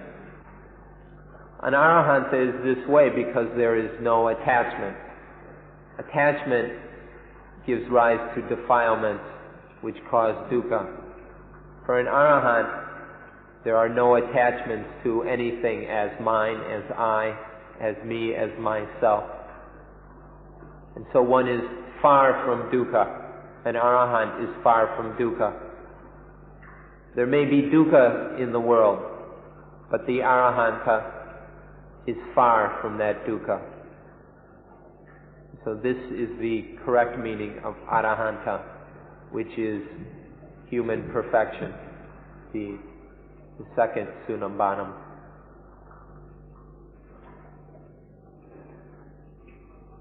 ท่านจะเห็นได้เองว่าจุดหมายปลายทางของชีวิต มนุษย์ของมนุษย์จุดหมายปลายทางของมนุษย์ก็คือความเป็นพระอรหันต์หรือการได้อรหัตตะการได้อรหัตตะมาแล้วก็เป็นพระอรหันต์นั่นเป็นจุดหมายปลายทางที่นั่นเพราะว่าที่นั่นมันสิ้นสุดแห่งความทุกข์สิ้นสุดแห่งปัญหาทั้งปวง You can see that the goal and end of human life is arahantship,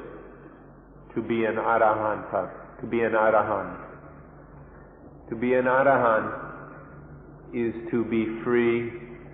of dukkha, free of attachment, free of the defilements. So this is what human life is about. This is the goal of our lives, is to become an arahant, or to realize the state of arahanta, of being distant from dukkha and the defilements that cause dukkha. ชีวิตใหม่ก็คือชีวิตที่ได้ย่างเข้ามาสู่หนทางที่จะเป็นพระอรหันต์และก็เป็นพระอรหันต์ในที่สุด advantage ของชีวิตใหม่ก็คือความแน่นอนที่ว่าจะเป็นพระอรหันต์องค์หนึ่งนี่เรียกว่าอานิสงส์ของชีวิตใหม่ที่เข้ามาสู่ในทางที่ถูกต้องของความเป็นพระอรหันต์แล้วก็แน่นอนที่ว่าจะเป็นพระอรหันต์องค์หนึ่ง The advantage of new life is that new life is to have entered upon the path which is certain of realizing arahantship, of achieving or realizing the condition of arahanta. This is the advantage of new life, is that reaching the point where one is assured, or where arahantship is assured, that it will definitely come about, it will definitely be realized. This is the advantage of new life.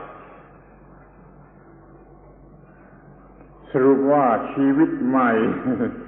ก็คือชีวิตที่เดินอยู่ในหนทางที่จะนำไปสู่ความเป็นพระอรหันต์ขอให้สนใจชีวิตใหม่ในแง่นี้เป็นข้อที่สอง So we can summarize this all with saying that ชีวิตใหม่ new life is to enter upon the path that leads to, that becomes, that realizes arahantship. This is the meaning of human perfection, the second of the Sunambanams. So please remember this, and please don't let it float by you. Give it a good look and be interested in this new life which puts one on the path to arahantship. ทีนี้ก็มาถึงธรรมบทที่3 duty for duty's sake คนธรรมดาสามัญทั่วไปคนธรรมดาเขาจะทำงานเพื่อตัวเขาทำงานเพื่อตัวเขาเองเพื่อประโยชน์แก่ตัวเขาเองหรือเพื่อพี่น้องพรรคพวกของเขาเองเขาไม่ได้ทำงานเพื่อ duty เขาไม่ได้มีการทำงานเพื่อหน้าที่หรือการทำงานเพื่อธรรมะ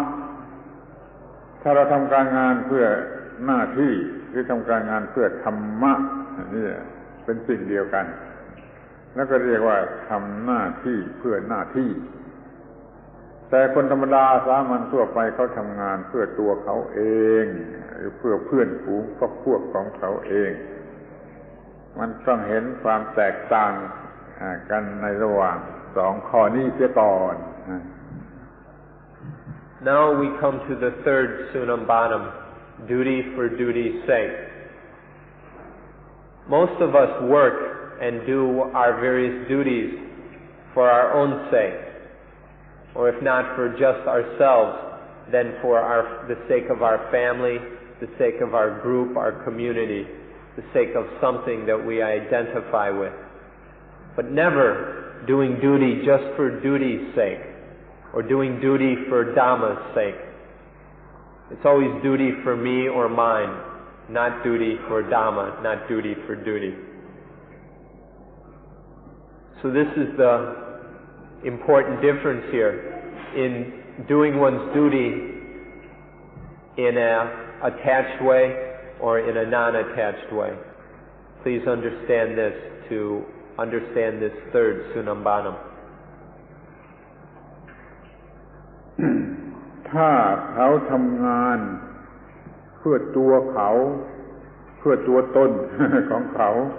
ไม่ได้ทำเพื่อหน้าที่เพื่อธรรมะแล้วเขาก็ต้องทำด้วยความเห็นแก่ตัวมีความเห็นแก่ตัวแล้วก็จะมีความหนักเกิดขึ้นในการกระทำเป็นความทุกข์และถ้าได้โอกาสแล้วเขาก็จะโกงคือทำชั่วเพราะเขา attach ต่อความดีต่อประโยชน์ต่อผลกำไรเขา attach ต่อสิ่งที่เขาเรียกว่าดีพอได้โอกาสเขาก็ทำอย่างนั้นตามใจเขาไม่ถือความถูกต้องเป็นหลักนั่นเขาจึงมีปัญหาเกิดขึ้นเป็นความทุกข์เป็นอะไรหลายๆอย่างที่ทำความลำบากให้แก่เขาแล้วก็ทำความลำบากให้แก่เพื่อนมนุษย์ทุกคนด้วยให้แก่โลกด้วยถ้าเขาทำงานเพื่อตัวเขาเดี๋ยวนี้โลกกำลังมีปัญหามากก็เกิดมาจากการทำงานเพื่อตัวกู ของกูทั้งนั้นนั่นทางออกของมนุษย์ที่จะมีสันติภาพก็คือทำหน้าที่เพื่อหน้าที่ตัวเองก็เป็นสุขทุกคนในโลกก็จะพลอยเป็นสุข So when someone works for themselves, for their own sake, there is some attachment involved. They're attaching to some good, some personal good. And through this attachment to the good and this selfishness, it becomes possible to start doing dishonest, crooked things in order to achieve or get what one considers to be good. And so by this beginning of working for oneself or for one's own, there's this attachment which can grow into attachment also to evil, to doing wrong in order to get what is good for oneself or what one wants, what one thinks is good. In this way, there are more and more people working only for themselves. They are not working for Dhamma, not working for truth, not even working for the good of all. This is to work very incorrectly. To work correctly is to do one's duty for duty's sake, or to work for Dhamma. This is the way to bring genuine peace into the world. So long as we're working for ourselves, working for our own, then there can be no peace. Because of this attachment, there is always conflict, disputes, and problems arising, both for ourselves and for others. In this selfish working for our own, we always find ourselves in conflict. This conflict is a great deal of dukkha. And we also fall into times of afflicting others, exploiting others. So there is dukkha for others. This is the result of working for oneself. But in working for Dhamma, in doing duty for duty's sake, there's none of this selfishness and this attachment. So there isn't any of this conflict. And so there is no dukkha for oneself or for others. ขอให้สังเกตเห็นในตอนนี้ว่า ธรรมะคือ duty คือธรรมะธรรมะคือ duty คือธรรมะเมื่อใดมีการทำหน้าที่อยู่อย่างถูกต้องเมื่อนั้นก็จะมีธรรมะอย่างถูกต้อง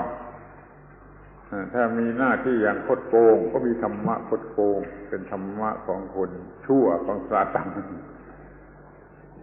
ธรรมะคือหน้าที่คือธรรมะถ้าไม่มีหน้าที่ที่ถูกต้องก็ไม่มีธรรมะ แม้ในโบสถ์เนี่ยถ้าไม่มีการทำหน้าที่ที่ถูกต้องก็ไม่มีธรรมะที่กลางทุ่งนาทำหน้าที่อยู่อย่างถูกต้องกลายเป็นมีธรรมะที่กลางทุ่งนานี่ทำหน้าที่ที่ถูกต้องนั่นคือมีธรรมะที่ถูกต้องเขาทำหน้าที่เพื่อหน้าที่เพื่อธรรมะไม่ต้องกลัวไอ้ผลของการงานการทำหน้าที่ทางวัตถุเป็นเงินเป็นทองก็ไม่ไปไหนเสียมันก็ยังมีและยังได้แล้วก็เราก็มีและได้และใช้มันโดยไม่ต้องยึดมั่นถือมั่นอีกทำงานโดยไม่ attach ได้เงินมาก็ไม่ attach ใช้เงินไปก็ไม่ attach มีเงินไว้ก็ไม่ attach นี่เป็นการทำหน้าที่อย่างถูกต้องเป็นธรรมโมนัมที่3ที่ชีวิตใหม่จะพึงได้ So please memorize the following. Dhamma is duty. Duty is Dhamma. Dhamma is duty. Duty is Dhamma. To really do one's duty is to practice Dhamma. The only way to practice Dhamma is to do one's duty. To do duty for one's own sake or to work for one's own sake is not Dhamma, or that is a crooked kind of Dhamma. To do one's duty crookedly or selfishly is a crooked, dishonest kind of Dhamma. It's not real Dhamma at all.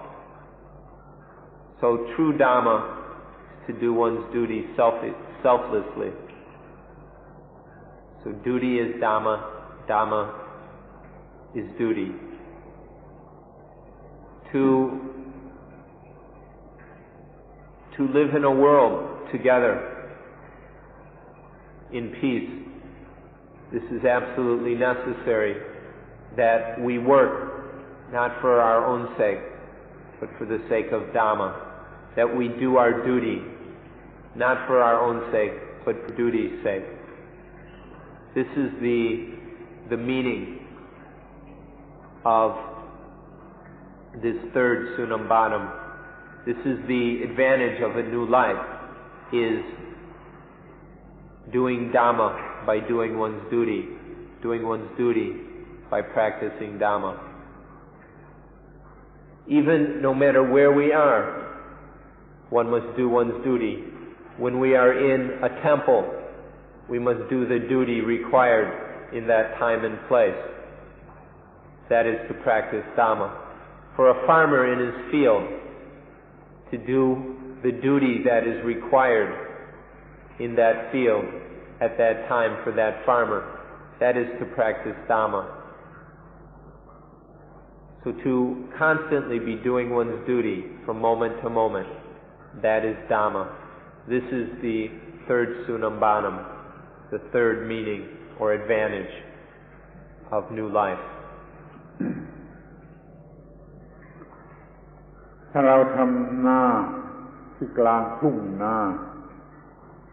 นี่ก็เป็นดิวตี้อย่างต่ำเป็นธรรมะอย่างต่ำก็ได้ผลตามธรรมดาสามัญได้เงินได้ข้าวเปลือกแต่ถ้าเราทำนาของพระพุทธเจ้าคำนี้คงจะแปลกสำหรับท่านว่าทำนาของพระพุทธเจ้าเราก็จะได้ข้าวเปลือกเป็นมรรคผลนิพพานเป็นความดับทุกข์ธรรมนาของพระพุทธเจ้าก็คือปฏิบัติวิปัสสนานั่นเองเมื่อทำนาของพระพุทธเจ้าคือปฏิบัติวิปัสสนาแล้วผลก็จะออกมาเป็นมรรคผลคือดับกิเลสได้ดับทุกข์ได้นี่คือทำนาอย่างของพระพุทธเจ้ามันก็เป็นหน้าที่ชั้นสูงมันก็ได้รับธรรมะชั้นสูงเห็นไหมว่าเราถ้าทำหน้าที่แล้วก็เป็นธรรมะแล้วก็จะได้รับผลเป็นความดับทุกข์แต่ว่ามีอย่างต่ำอย่างสูงอย่างธรรมดาแล้วก็อย่างพิเศษขอให้สนใจสิ่งที่เรียกว่าหน้าที่เพื่อหน้าที่ ถ้าทำหน้าที่เพื่อตัวกูมันก็เกิดกิเลสแล้วมันก็เกิดทุกข์มันก็เสียหายหมดแม้ทำนาอย่างกลางทุ่งนาก็เป็นทุกข์จะทำนาอย่างของพระพุทธเจ้าก็ทำไม่ได้ถ้าทำหน้าที่เพื่อหน้าที่ไม่เห็นแก่ตัวไม่มีความหนักอกหนักใจไม่มีปัญหาอะไรก็ได้ผลดีตรงตามที่ต้องการขอให้ทำหน้าที่เพื่อประโยชน์แก่หน้าที่กันอย่างนี้ก็เป็นชีวิตใหม่เป็นชีวิตใหม่ที่จะไม่รู้จักกับความทุกข์เลย To do one's duty still doesn't in doing one's duty one can still use money, eat food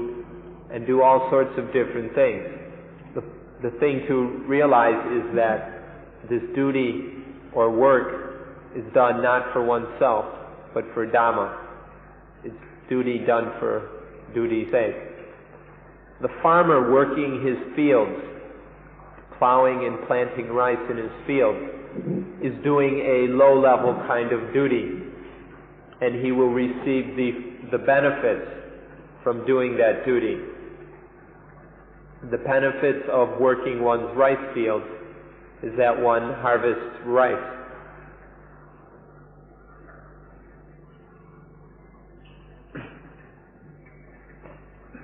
So when we do a low-level duty, we receive some benefits such as rice. But there are higher duties also. And so to work the fields of the Buddha, to work the Buddha fields, to plow and plant the Buddha fields is to be able to harvest the rice of path, fruit, and nibbana. Path means the fulfillment of the middle way, the completion and perfection of the middle way, which leads to the fruition of that path, the ripening into an arahant, and that is nibbana. So by plowing and planting and working the Buddha fields, there is a harvest of the rice of nibbana. This may sound a little strange, but we're trying to help you understand. So this is a high-level sort of duty. To work the Buddha fields means to practice vipassana, to do vipassana, to see clearly things the way they really are, and able to cut through attachments and be free of dukkha. To do one's duty on a low level has its benefits, and to truly do one's duty on that level means that there is no dukkha is caused. But to do our duty on the highest level is to cut through all dukkha, to cut through all the attachments and defilements, and bring about a complete end to all dukkha. So this is the highest meaning of doing one's duty, is to put an end to dukkha, to put the path completely into effect, to watch it bear fruit, and to realize that fruit, which is nibbana. ทีนี้เราก็มาถึงสมบูรณ์ที่สี่universal love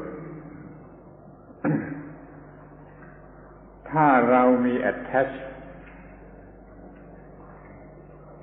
ดีหรือชั่วเราก็เห็นแต่ประโยชน์ของตัวเราก็รักผู้อื่นไม่ได้เรารักผู้อื่นไม่ได้เมื่อเราจะรักตัวก็รักอย่างผิดชนิดที่ทำให้เกิดปัญหาแก่ตัวจนเต็มไปด้วย burden of life ชีวิตนี้จะเป็นของหนักก็ยึดมั่นตัวยึดมั่นของตัวแล้วมันก็ไม่มีโอกาสที่จะไปนึกถึงผู้อื่นหรือจะไปรักผู้อื่นได้ ดังนั้นต้องกำจัดไอ้ความยึดมั่นถือมั่นตัวซึ่งเป็นที่ตั้งแห่งดีชั่วนี่ออกไปเสียจึงจะรักผู้อื่นได้ Now we come to the fourth Sunambanam, universal love. If there is any attachment to self, then there will be selfishness. And when there is this selfishness, then there is no way that we can love anyone else. Even if we love ourselves, that is a wrong kind of love. It's nothing like universal love. And this wrong kind of love, this love of self, this selfishness, becomes a heavy, heavy burden. This is the burden of life, selfishness, attachment to self. So long as there is this attachment to self, then there is no true love for other beings. There is just selfishness,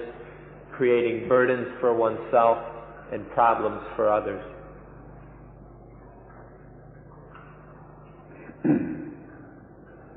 เมื่อเราไม่ attach ดีชั่วซึ่งเกี่ยวกับประโยชน์ของเราเราก็ไม่เห็นแก่ตัวหรือรักเราเองอย่างผิดๆเราก็รักผู้อื่นได้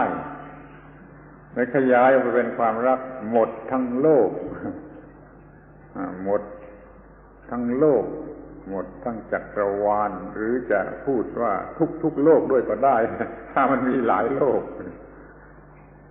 คำว่า universal หรือ cosmos มันจะหมายความเท่าไรก็ตามใจเถอะเราจะมีความรักทั่วไปทุก universe ทุกcosmos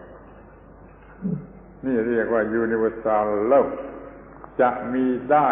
ต่อเมื่อเราไม่ attach ตัวเราซึ่งเป็นที่ตั้งแห่งความดีและความชั่ว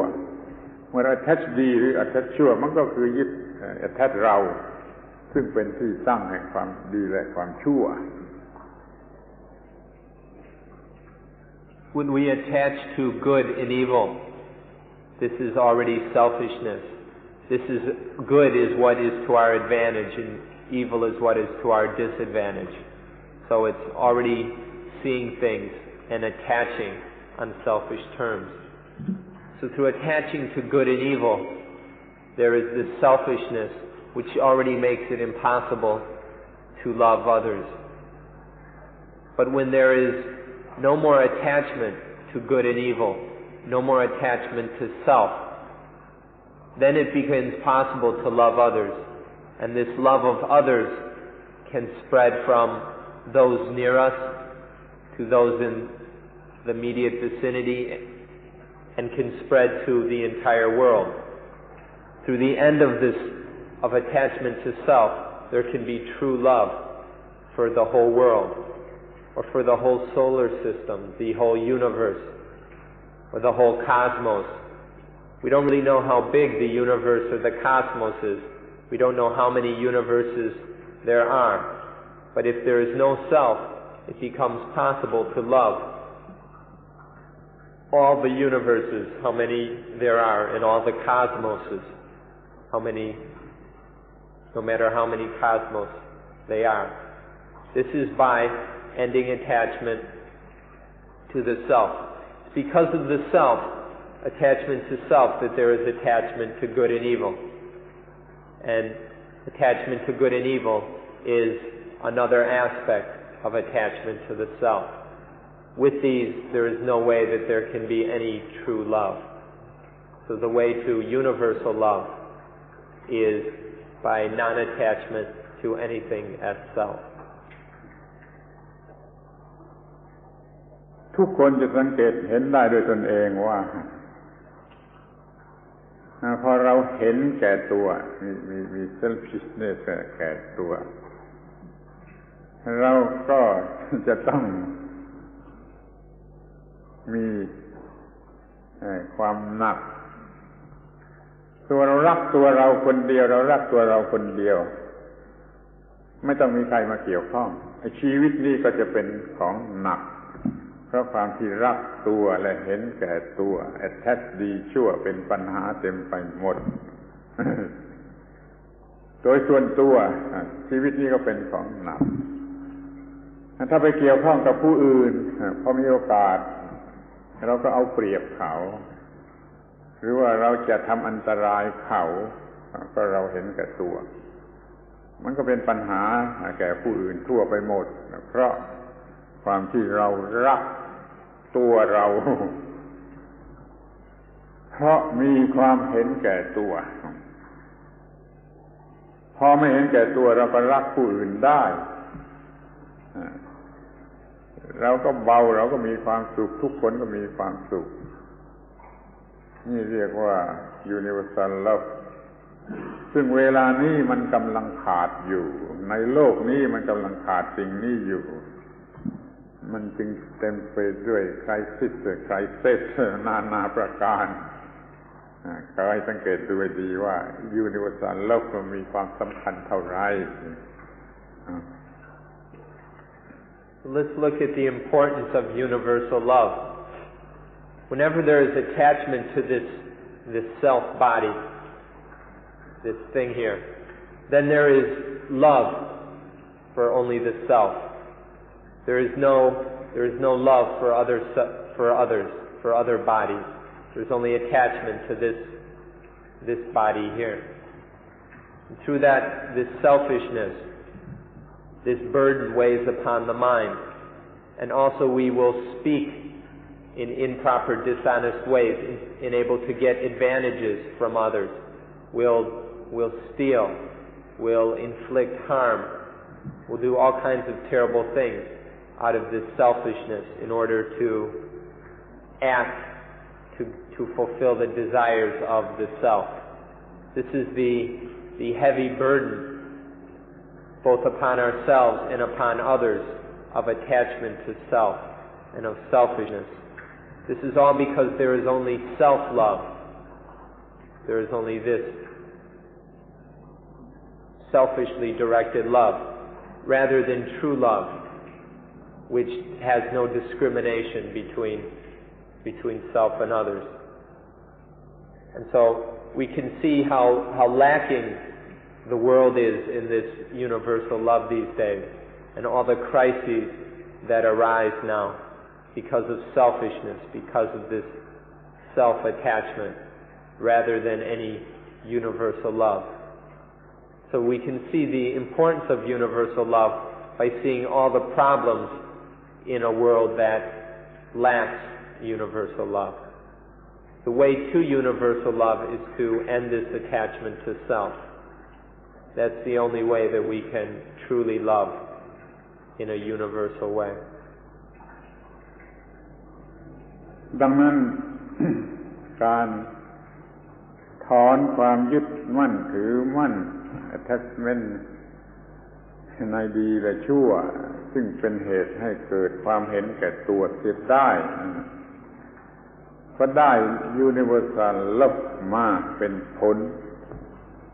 ถ้าก็ว่ามันเป็นการสร้างสิ่งที่โลกกำลังขาดอยู่โลก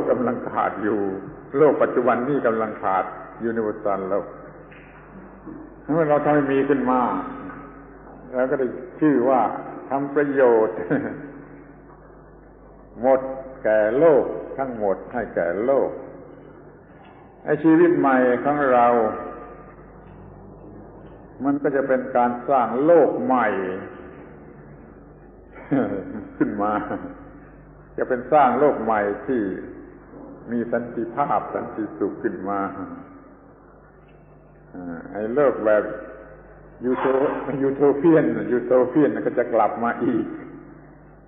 ขอให้เราทุกคนสนใจที่จะมี universal love โดยตัด attachment ดีและชั่วซึ่งเป็นเหตุให้เห็นแก่ตัวเถิดก็จะเป็นการกระทำสิ่งที่สูงสุดประเสริฐที่สุดและเป็นประโยชน์ที่สุดแก่โลกทั้งหลาย